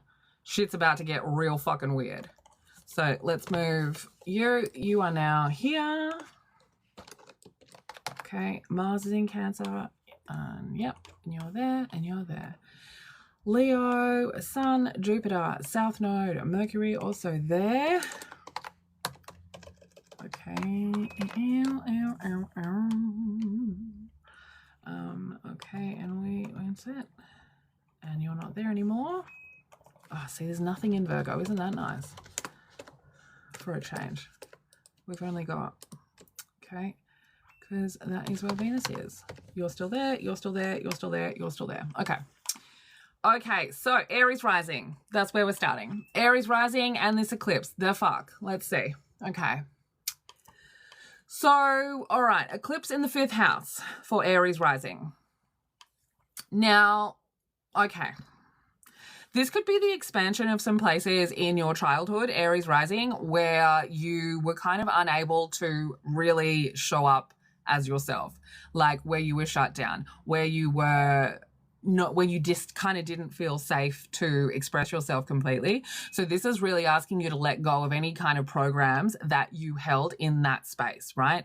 Now, some of that stuff could show up in like having to let go of friendships, all right? Having to let go of friendships, having to transform who you're kind of around. Because there's something kind of going on for you, Aries Rising, where you're sort of seeing the value of yourself again, properly. Like you're remembering the value of yourself. So that's going to like need you to express in a more confident way in order to attract the right sort of people towards you. So Aries Rising, if you're losing friends over this eclipse, they are meant to go. Okay. They are meant to go because they are not going to have space. Like you're not going to have space for them in the future. They're only going to hold you back. So they will need to be let go of. All right. Okay. Taurus Rising. So you're dealing with this eclipse. This is a family sort of situation, right? So this eclipse is definitely going to be like showing you where you sort of hold back on being seen in public as like a certain type of person, right? Taurus Rising people are very good at having a mask, having a reputation, knowing how they want to be seen, especially it becomes especially difficult at work. Now, at work, Taurus Rising people are probably closer to their authentic self because they've got that Aquarius 10th house. But this energy is really saying, like, what is kind of holding you back from being able to go towards your most aligned, authentic career, right? And Taurus Rising is also dealing with really understanding their worth through this filter of seeing how many times they've been fucking betrayed by other people. So they're having like a big energy that's, you know, a lot of them is like where you've undervalued being seen for who you are. And so this eclipse is going to help you like release that shit. like release anything that's kind of holding you back from being able to like trust what it is that you want your career to be. Trust what it is that you want to be seen as in the world, because you've got the Pluto retrograde that's in the 10th house there as well, with the North Node and Juno in retrograde. There's something about the way that you've committed in relationships that like pushes down your authenticity. And so Taurus Rising tends to be a lot better at the version of them that is the career version of them, the work version of them. The work mask is really kind of, there's a comfort to it. There's a, I know what this looks like. And we're sort of wanting to see how that conflicts with maybe what you learned you should be as a child. And that will also have an effect on how you show up in your life and what your relationships look like, right? So big kind of people stuff for Taurus Rising, like this eclipse is like causing a lot of friction in your relationship spaces because it's trying to get you to be real, okay? Because Taurus Rising, you guys hide quite a lot behind that like mask of like, whether it's like whatever the fuck thing it is for you, Taurus Rising, whether it's like your skin or your hair or you're a hat person or you're a jewelry person, but there is always some kind of like physical thing that you can see on a Taurus Rising that is part of the fucking mask. And you're kind of being asked to update that to include a little bit more of your weird self. Okay. Now, Gemini Rising, this eclipse for you is in your 3rd house, which is, I find really interesting, okay? Because Gemini Rising people, you guys grew up in a very strict household of how you were allowed to show up, right? Gemini Rising people, very strict household of how you were supposed to show up. Like there was a perfect way to show up for Gemini Risings, right? And so because of that, a lot of the worth of the Gemini Rising person comes down to whether or not they were given love and nurture, because it had to be earned through being perfect, right? Like I had to be perfect to earn the love. So therefore my love and my worth are the same. And if I'm not getting love, then it's because I wasn't worth it, because I wasn't perfect enough, right? And that's been very loud for you guys because of the Virgo Pisces axis that we've been on. And so with this eclipse in the 3rd house is a lot about like what you learned in early childhood. It's about your communication. And when you come from this very strict, like there's a perfect way to be, you definitely know that there are things and ways that you communicate that you don't fucking do. But it's going to be hard to not do that with Jupiter there, with the South Node there, with Mercury there. I can see a lot of Gemini Rising people finally speaking their fucking mind because the eclipse just fucking dissolves the boundaries that have stopped you from speaking your mind. So I think that there are some people going to be getting told. And that's because, right, you've got the North Node in your 9th house. It is guiding you. Like Gemini Risings, you are being like literally guided towards like a value system and an understanding of self that is so authentic, that is getting rid of all of the ways that you packed up all of that authentic self to be the perfect you as a child so that you didn't get punished, right? And so like it's changing the way that you want to be in relationships. It's changing where you want to go. It's changing how much of you that you are scared of people seeing. And you're like being given this other pathway to how people see you. Like Gemini Risings are like, you are in a moment of like, there's another pathway open for you with this eclipse. And all it really takes is for you to speak your fucking mind. And whether that's like speaking it to your family or writing it down or getting it out of your body, but there are words that Gemini Rising need to get out of their fucking body with this eclipse. Like write all of the fucking words to your parents, you know, to your ex, write it down. Like this is a South Node eclipse. Write that shit down and burn it. And burn it, okay? Cancer Rising, 10th house. Nope, 2nd house. I was looking at your Aries placement because that's also kind of going to get a little bit fucked. See, I'm going to get thrown off. We're not doing that. We're not doing that. We're doing Cancer Rising. We're doing the eclipse in your 2nd house. Okay, so this could feel like a loss. This could feel like a loss for some Cancer Rising people. And by that, I mean you might lose your job, okay? Or you might quit your job because there is just too much. Listen to my dog. Luther, come here.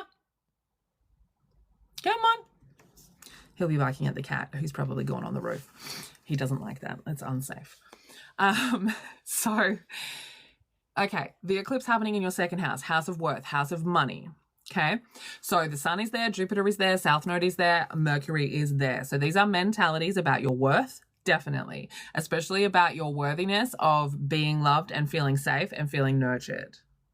Okay, so this is really about taking action on how you want to be seen.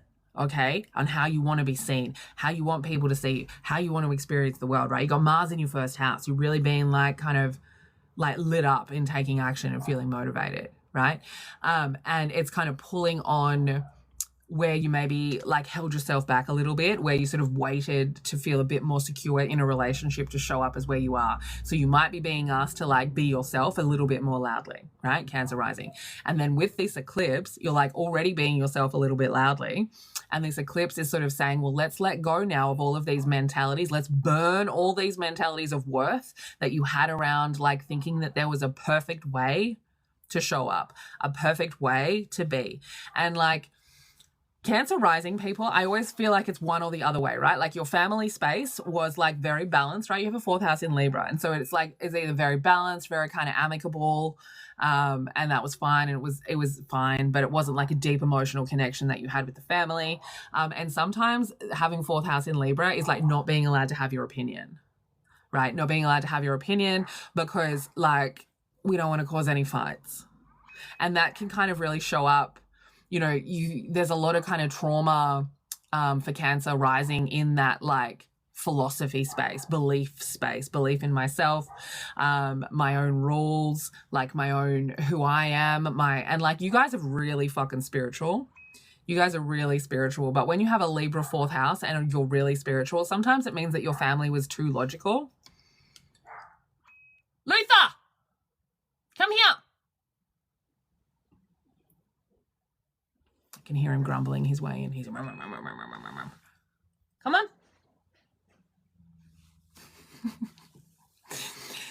And so, I mean, you're having a transformation. Like part of this is having this massive transformation for you, like North Node, Pluto in your 8th house, house of transformation, right? And this is what I'm saying, like this could be jobs and this could be like partnerships and this could be relationships that might feel like they're falling apart. This is the problem guy. Excuse me, sir. Oh, you've got something to say? And so big transformations because you are being shown like what needs to be transformed to get to where you need to get to. And it's updating how you've like committed yourself in relationships because you're trying to be more authentic. You're trying to have a lot more worth in like how you show up and in fun as well. Because Cancer rising people, I mean, 5th house in Scorpio, your type of fun is usually quite spicy, you know, or dark, right? And so, yeah, it's a lot. And like people have to kind of really work to get to know you. And so this is like where you have to understand that because people have to work to get to know you because fuck them, you're not trusting them with your emotions because you've had way too much trauma in that space that they are going to have to show up and they are going to have to fucking work to get to know you.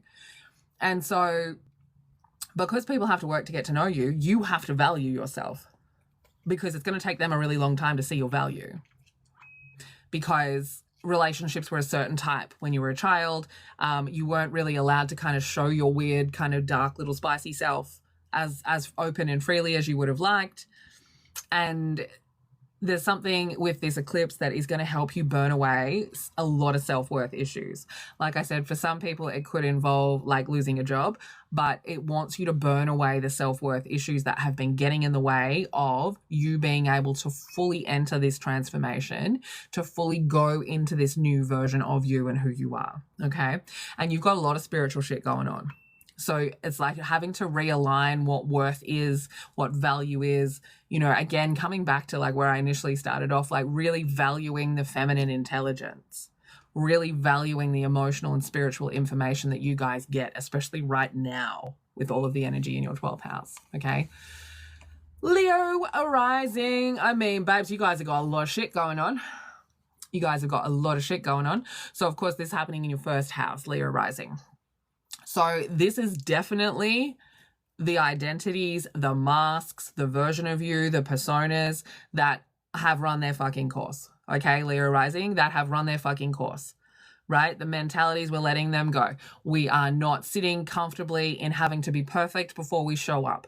We're going big or going home, right? Like we are getting rid of all of the old personas so that we can maybe build new ones, try out new ones, right? And like a lot of chaos really for you guys growing up, like kind of a lot of secretive stuff, like or having to do a lot of internal stuff. Like there wasn't space for you to be like out and loud, right? Leo rising, and having to do a lot of like internal stuff when you were growing up. Fourth house in Scorpio, not very big on like being able to be huge. Okay. I will post the whole thing. I'll probably post it on YouTube. If I can be fucked, I'll cut it up into different sections, but I'll put timers on it on YouTube if you've missed yours. Okay. So like we need to be the authentic us, right? Now, one of the ways this will show up for Leo risings, and if you are a Leo rising who has like found the relationship that makes you feel you're most comfortable to be weird, that would have absolutely been triggering this new persona of you, like seeing these masks that don't work anymore, seeing these like ideas of what you thought you had to be just not working anymore. And like your transformation sort of stuff it's very spiritual. Like it has such a spiritual component to it, Leo rising. And it has to involve like really understanding the way that trauma has had an effect on you, which affects your self-worth, right? Because Leo rising people get a lot of value out of being of service to people. And they end up in relationships with people who are lazy motherfuckers.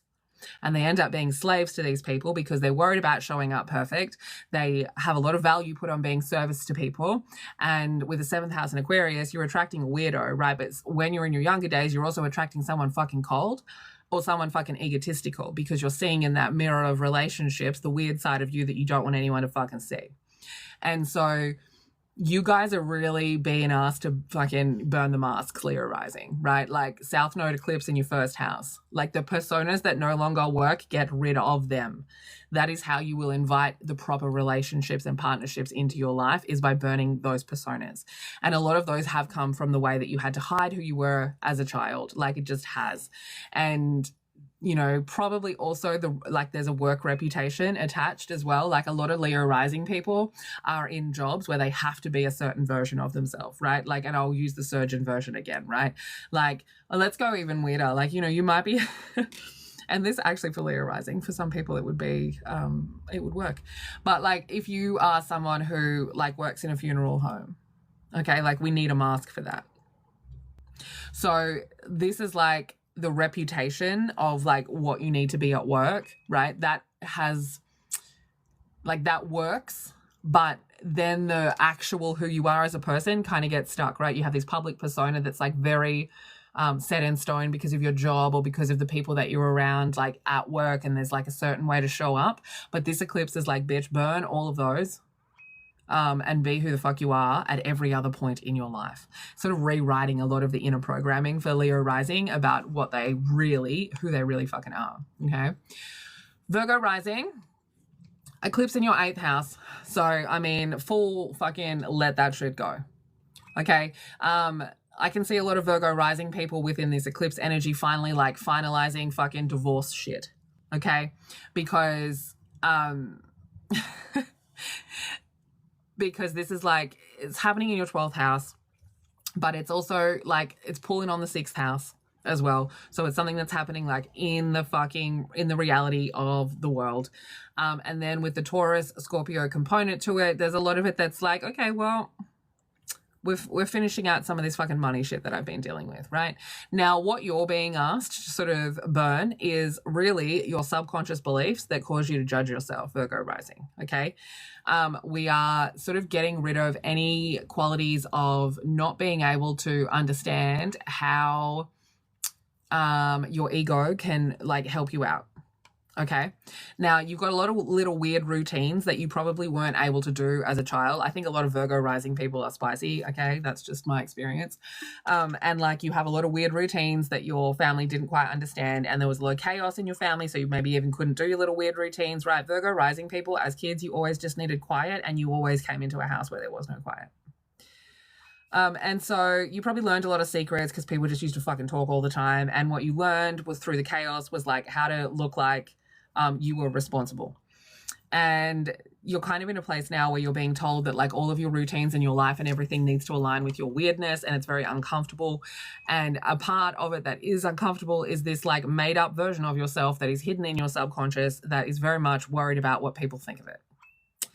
And that's what we're needing to burn away. So in the same way that I'm saying to Gemini Rising people, like you need to like write down all of the fucked shit that happened to you as a kid and burn it.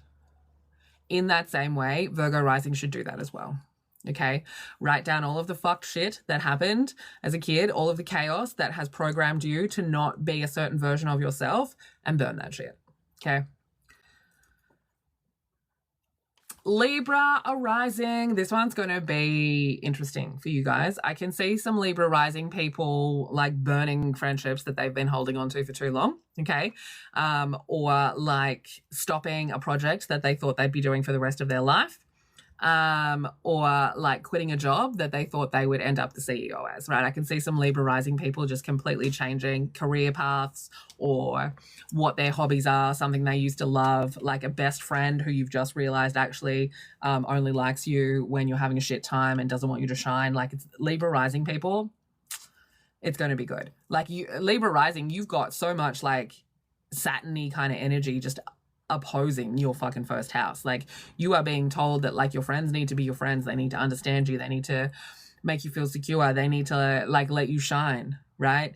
And so anyone who's not letting you shine, get them the fuck out. Anyone who's dragging you down, no, we're not having that, right? Because you just had the South Node like run that train through your fucking 12th house, your subconscious space, literally cleaning out all of your subconscious judgments of yourself that you refuse to admit that you have. Oh no, I don't hate myself. I don't know what you mean. Virgo in the 12th house. Yes, you do. Yes, you do. Okay. And it also means that you like overgive because Virgo, service, 12th house, hidden from you. The way that you're of service is hidden from you. So, you know, it also means that your spiritual self is a service to people, right? And it can get messed up because your 6th house, which is your service house, is a sacrifice house. So then you're like, oh, is my service energy to sacrifice everything about myself? It's not. It's not. And that's what this eclipse is going to help you do because it's going to show you like where certain people, certain mentalities, certain conversations you have with people, certain groups of people that you're around, certain ideas that you had about where you were going into the future. You're going to see where those have been actually just restricting you and how that restriction came from when you were a child. You weren't allowed to be weird. Like you have become your parents and you have restricted yourself. So, can you still hear me? I was getting a call. So if you can't hear me, let me know. So, okay. That's what you guys are up to, right? So I think that you maybe need to do a little stock take of groups, friends, teams, do a little stock take and see like who's not good for you and be mean about it. Libra Rising, you like pretend you're not mean, but I know it's in there. You got Sagittarius 3rd house, okay? You got sharp tongue if you need it. And Lilith is there right now, so that's kind of helping you, all right? Scorpio Rising, okay? Like all of the fixed energy, these are big, okay? So, I mean, some Scorpio Risings are changing their job, okay? Some Scorpio Rising people are changing their jobs or letting go of mentalities that held them back from starting their own fucking business because their family decided that they should do XYZ. Oh, you should be a doctor. You should be a doctor. But like you want to be a painter, right? Like it's this kind of idea of like, this is burning shit down. This is like where your family has told you that you need to be this. And you're like, no, I'm not going to be that anymore. And this eclipse is burning that shit down, right? So it's going to light up for you what's been getting in the way of you being able to shine your most public self, who you want to be in a career, what you want to do for a job, what business you want to open. And it's all very much related to the way that you also kind of, you know, experienced being the dark black sheep. Okay. And so, I mean, Scorpio Rising, seriously, babe, like for the next fucking, you guys are just going to be completely transforming. Just a lot going on for you. A lot going on for you. And so we want to be letting that go. And so I think it's a good idea for Scorpio Risings to do that same stock take that I mentioned for the Libra Risings, but to be doing it on like your job, right? Like, do you like your job? Do you like what you're doing for work? Do you like how you're perceived in public? Do you like how your work persona is? Do you like that version of you? Is it fun? Is it something that your inner child enjoys? Is it something where you can like be creative about who you are as a person, right? These sorts of questions, because you want to be understanding if the choices that you made to do the sort of work that you do were your choices or they were your family's choices. And I don't mean like, it might not be your family's choices as in they said, you have to do this job, we see you as doing this job, but just by the way that you experienced them, right? The way that you experience them, because fifth house in Pisces can be like a bit of trauma as a kid, but there can be a lot of restriction on creativity as well. And so, I mean, you're Scorpio rising, you're water sign rising. So there's so much creativity there. And so because there can be there might have been a bit of a blockage on creativity as a child, you need to do this fucking stock take. You know, what do I like about my work? What would I have liked? What did I want to do as a child? Those sorts of questions will be really fucking helpful. Okay. And relationships, you might be seeing your worth through relationships. And this could be showing up as at work as well, like partnerships or people that you work with and where you've thought that you weren't as good as them, or like you shouldn't ask for a raise, all of those sorts of questions as well. Like, hold on a second, maybe if I burn down all of these judgments of myself, then maybe I do feel worthy of asking for this fucking promotion, right? So there's a lot of that kind of going on for you, Scorpio rising. It's very much about you trying to be able to align with this new version of you, right? Because Scorpio rising people, so much of you guys is hidden, right? Like the rising sign is how everyone sees you first pop your little head into the world. It's how you experience the world, and Scorpio likes to hide. So there's so much of you that is hidden. So this energy is really quite a lot of friction because you don't want anyone to see you. And so you can't understand whether you're being seen how you want to be seen because you don't want anyone to see you. And this energy is like directly in conflict with it. Especially if you have like 18 to 21 degree Scorpio, Aquarius, Taurus, Leo. Okay, it's talking right to you. Okay, getting there. Sag rising. Sag rising. I mean, a lot Sag rising in the same way as Gemini rising. A lot of fucking chaos shit for you guys, honestly. A lot. Especially your relationships have probably been quite chaos, or like the sort of relationship that you want to be in has completely changed, or your relationship dynamic has like completely fucking changed, right? So Sag rising, this eclipse in your 9th house, it's going to be a bit spiritual, but I think it's going to help you get rid of anything that you sort of thought was true about yourself, right? Because here's the thing. Sag energy can get really stuck in what it thinks is true, and it can get into a space where it doesn't want to find new information. And this eclipse is going to help you burn out any of these like, oh, I thought that was true about myself. It's going to help you get rid of those things, right? Because Sag rising, you put a lot of stock into your work persona, into how much work you can be, into how people see you as a worker. And that is because, you know, there was a bit of a powerlessness as a child for you to be able to like be a child, okay? You usually have come from somewhere that there's a lot of fucking trauma around you as children. Either you're experiencing the trauma or your mum and dad have experienced the trauma, especially your mother. Usually there's a line of feminine energy trauma for Sagittarius rising people, okay? And so there isn't a lot of experiences in like being able to be a child or being able to do childlike things because there's a lot of trauma attached to it. And so this eclipse is going to help you really like burn out any of those old mentalities that are stopping you from shining now. Because one of the things that Sagittarius rising experiences as a child is something about not being heard, not being understood, not being able to express their weird thoughts, right? Because of all of the fucking trauma shit that you're experiencing, and because you're supposed to be like out the fucking portal responsible. Like so many Sag rising people end up like raising their whole entire fucking families. And so this energy kind of wants you to burn anything that stops you from having this connection with your inner child. Like, what does your inner child want to do? Like, what does your inner child believe that you should be doing? Right? And it's trying to help you find that connection to yourself again so that you don't just think that your like only purpose here is to do shit for other people. Like, because Sagittarius rising overworks at work 100%, gets taken advantage of at work so many times. your worth is attached to how much you work. Your whole persona is around it. And so this is trying to connect you to something a little bit more fun, a little bit more lighthearted, a little bit more expressive in a creative way. Okay. And you're got a lot of work going on in that 8th house of transformation, right? Because that is the fuel for you right now, is your transformation fuel and what feels like needs to be changed. Okay. Capricorn Rising. All right, Cap Rising, big transformation energy, okay? This does feel to me like both a final transformation and like the beginning of the next part. There's this big letting go of, like, I think for Cap Risings, one of the things you're letting go of could be like some like shared resource sort of stuff, or the belief that you can't do something without being able to share with somebody, right? Cap Rising people, 7th house Cancer, so there's a lot of softness, there's a lot of like requirement and like a lot of kind of hoarding type energy of the relationship, right? Needing to have the relationship in order to feel safe.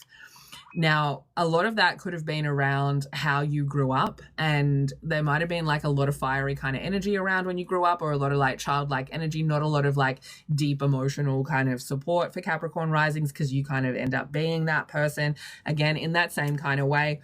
Like you are Sag Rising, Cap Rising, you need to be kind of responsible, right?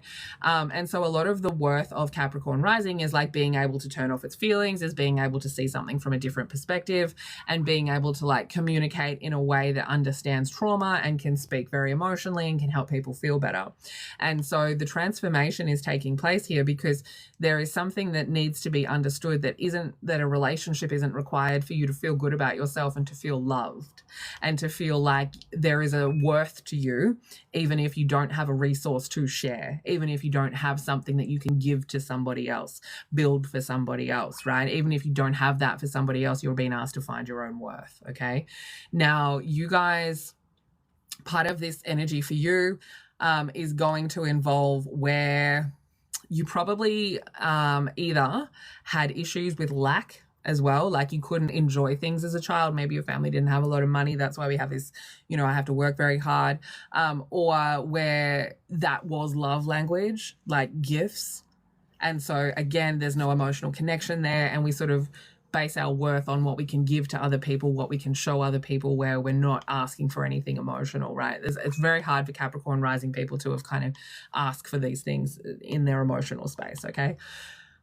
So this one is asking you to, really like let go of all of those ideas that have stopped you from thinking that you are allowed to understand your worth outside of being a foundation or a value, or, provide somebody with luxury or a gift or something, right?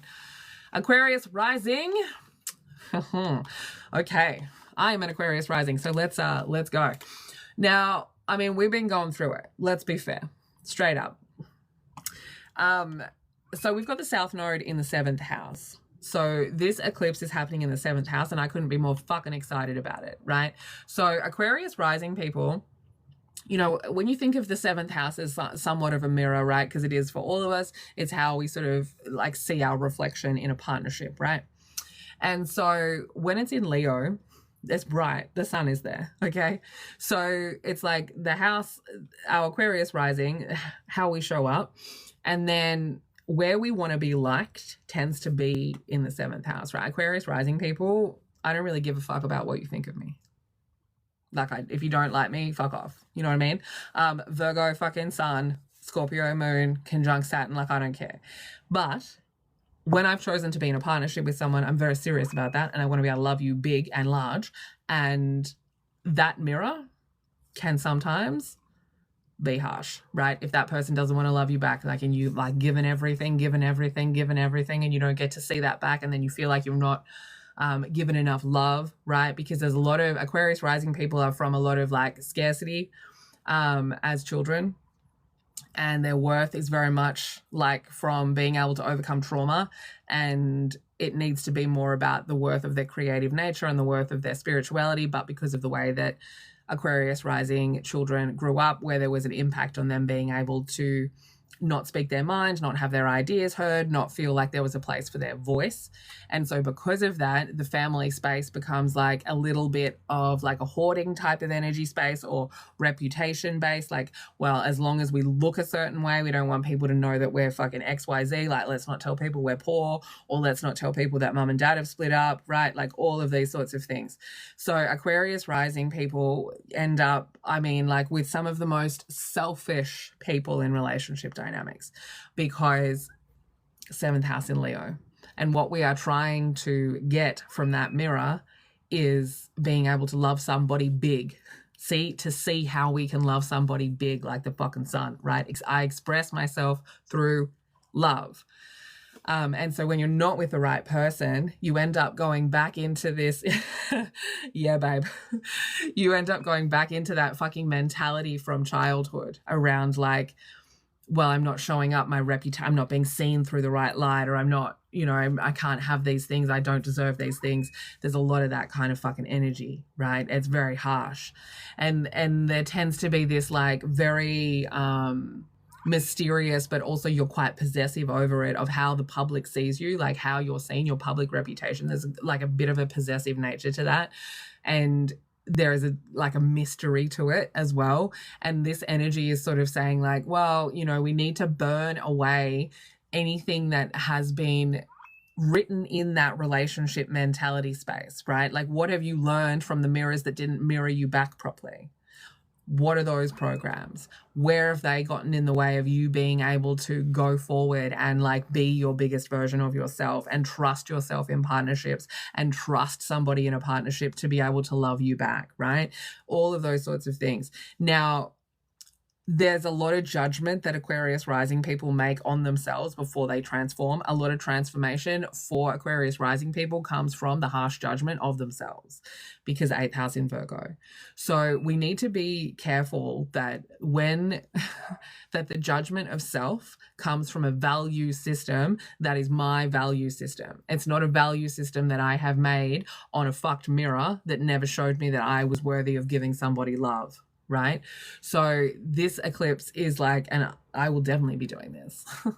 I will be writing like release letters for every program that has ever been set for me in a past relationship that never loved me back. All my friends, my family, my exes, all of it. I'm going to be sort of thinking of the people that I think embedded a program in me where they made me feel like I wasn't loving them enough, that I wasn't worthy of giving them love, that I was like too much, too big, too selfish, too cold, whatever the two version was. That was literally them.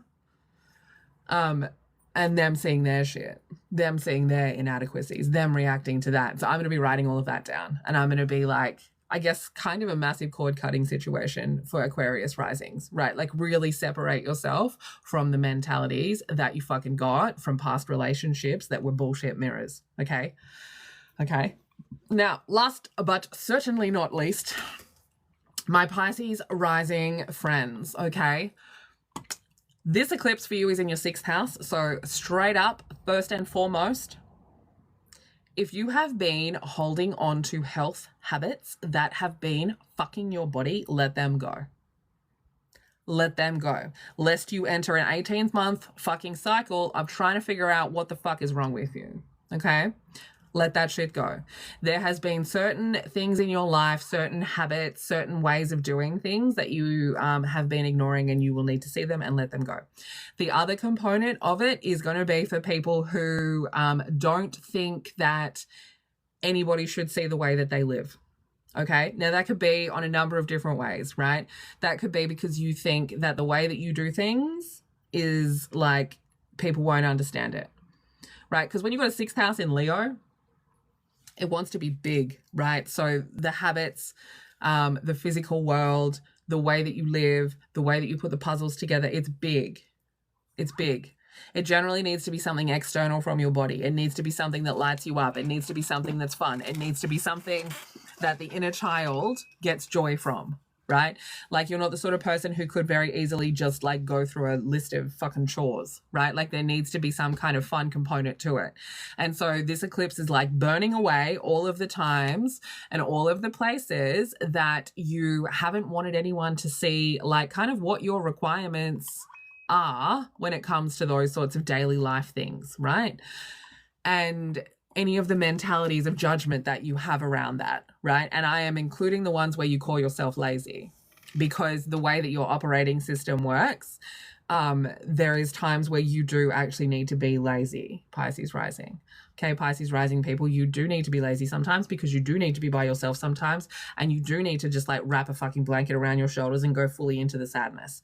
And so we can't be like judging ourselves or hiding or not wanting anyone to see that, especially when it comes to building relationships, because anyone that you're in a relationship with needs to know that side of you, needs to know that you have this side of you that needs to be alone, needs to know that you have this side of you that has to like spiritually and emotionally reset after people. So Pisces Rising people are sort of being like just kind of told to, who gives a fuck if people see the way that you live your life and they think it's fucking weird? Who cares? Right? Like, it's your fucking life. And so because you've likely had a lot of fucking judgmental relationships, or really controlling relationships, or really fucking pedantic sort of relationships where you have done everything, because of course Pisces and Virgo are service and sacrifice. And when you look at the axis of the 1st and the 7th house, you're looking at the 1st house, which is me, and what's there? Your sacrifice energy. First house is ruled by Aries. Aries is like the first flame. So your first flame, the first thing that you're thinking about when you're walking out into the world, Pisces Rising, is sacrifice. So then in your 7th house, which 7th house is the partnerships house, 7th house is how you are sort of seen in the mirror of somebody else, and it's in Virgo. So you judge yourself really harshly, but it's your service energy. So partnerships become service. So you're like, I walk out into the world and I'm immediately here to sacrifice myself. And then when I'm in a relationship with someone, I'm here to be of service. And so much of Pisces Rising is like behind these weird masks of service and sacrifice. And 6th house in Leo, your own program needs to be big, needs to be loud. The sun needs to be shining on your physical life experience, because Pisces Rising people you're not here, mate. High Pisces energy people and Pisces Rising people, you half in the spiritual, literally at all times. And so, of course, your physical world routine doesn't look like anybody else's. Okay? It does. It look weird. And like the house that you grew up in, there was probably like very particular ways that you were allowed to feel safe and secure and nurtured. And communication and information would have been an issue, whether it was you communicating, not feeling heard, not being able to have your opinions, having being in a family where like we can't talk without getting into fights, being in a family where like certain things are off the table, or we don't talk about that Christmas from fucking 1992 because that starts fights, or we don't do that. Like that sort of a family where there's a restriction on information. And so you kind of have been taught quite a lot to hide, Pisces Rising. And this eclipse is like, well, fuck that. Like burn all of the things that made you feel like you had to hide. Who cares? Like, go big.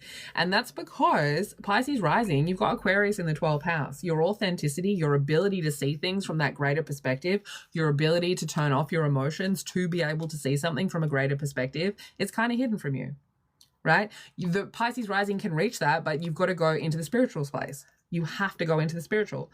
And sometimes it takes you to have to develop these like habitual things to be able to activate your spiritual. And your habitual things, 6th house in Leo, then you're too shy to do them as big as you need to do them because you don't want anyone to see them because you're so used to being small and quiet. And so this eclipse is like, burn that shit. Burn it. Your routine is your routine. Your day-to-day is your day-to-day. The way that your service energy needs to start applying is to yourself. Okay? So that's the Pisces Rising. So I think it's like an ending sort of situation for Pisces Rising, just because of the eclipse that cycle that we just came out of. Virgo Rising too.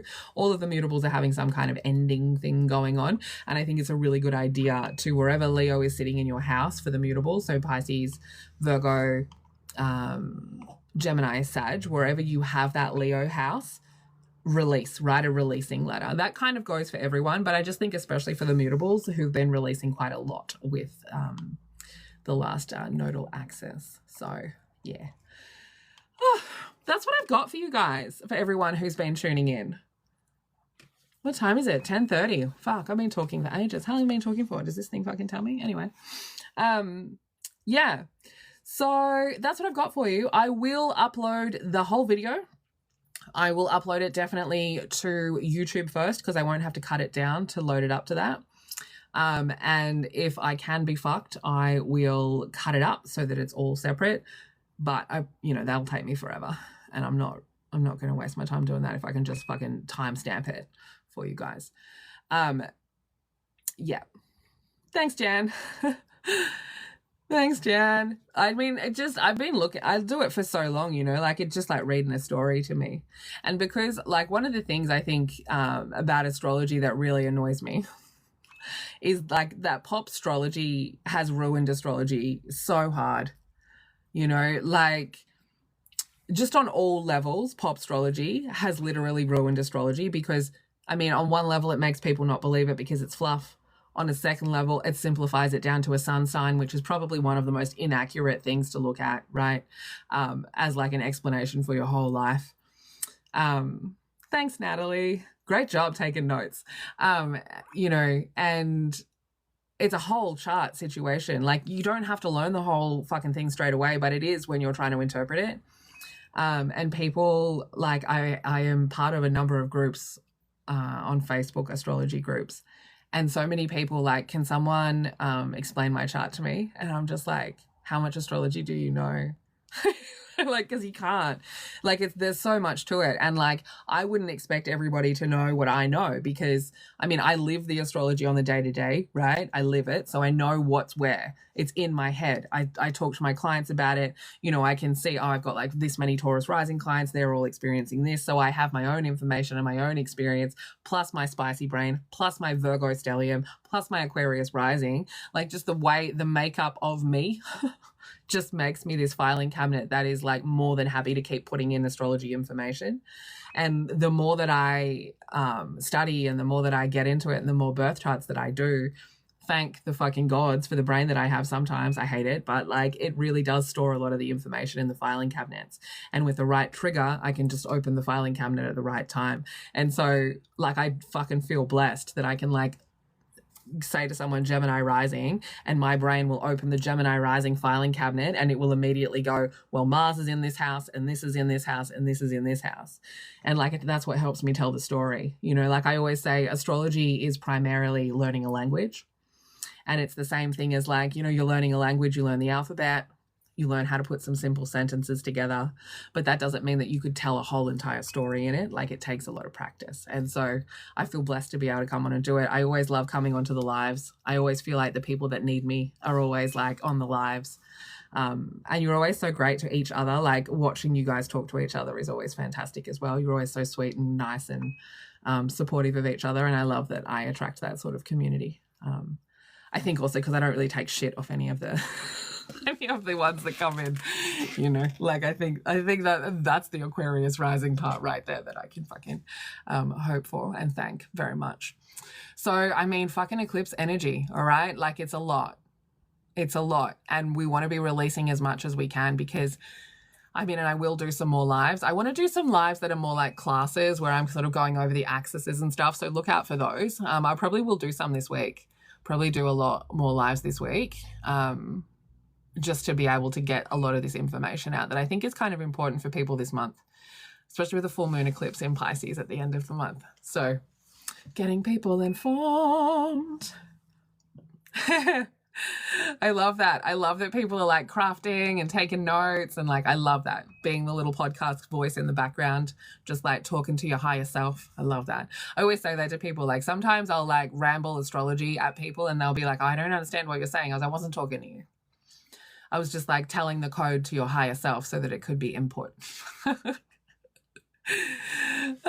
Okay, my friends, I am going to tap out because my voice is feeling a bit dry and I would like to get this uploaded to YouTube tonight for those of you who kind of came in late and want to find your rising. So check on the YouTube. It's the Explicit Empress as well on YouTube and I will post the whole video on there. So that, yeah, I might do some little cuts so that people can find it over later, but yeah, thanks for being here, everyone. Thanks for your love. Thanks for your tap-ins on the screens. I'll probably do some free readings later this week as well. So I'll do a couple of lives where I do a bit of information sharing and we can go through some like personal questions and stuff. So if you do have any personal questions about any of the fucking eclipse energy that's coming up or the Pisces eclipse at the end of the month, or even if you're going ahead as far as the Venus retrograde and you want to like fucking ask one question, keep it in mind. And yeah, so I'm hoping to do a couple of lives this week, trying to get like regular with them. I want to be doing more lives than just posting videos because I want the people who support me to be able to ask me fucking questions directly, to be fair. Instead of just like leaving a comment, you know, that I have to fucking come back around and get back to. I'd much rather just be able to fucking talk to you guys live. It's just easier for everybody. It's easier for my fucking brain being open to the fucking roof. So thanks again, my weirdo friends. Have a fucking excellent night, okay? We've got Mars moving into Cancer. Mercury's in Leo. We're kind of in this new fucking energy now. It's starting to lighten up a little bit. And I say lighten up a little bit, but it is this energy of like find comfort in chaos, bitches, because we in it now. We in it. Have a good fucking night. I love you all. Hopefully I'll see you in the next couple of days on another live. So yeah, stay weird.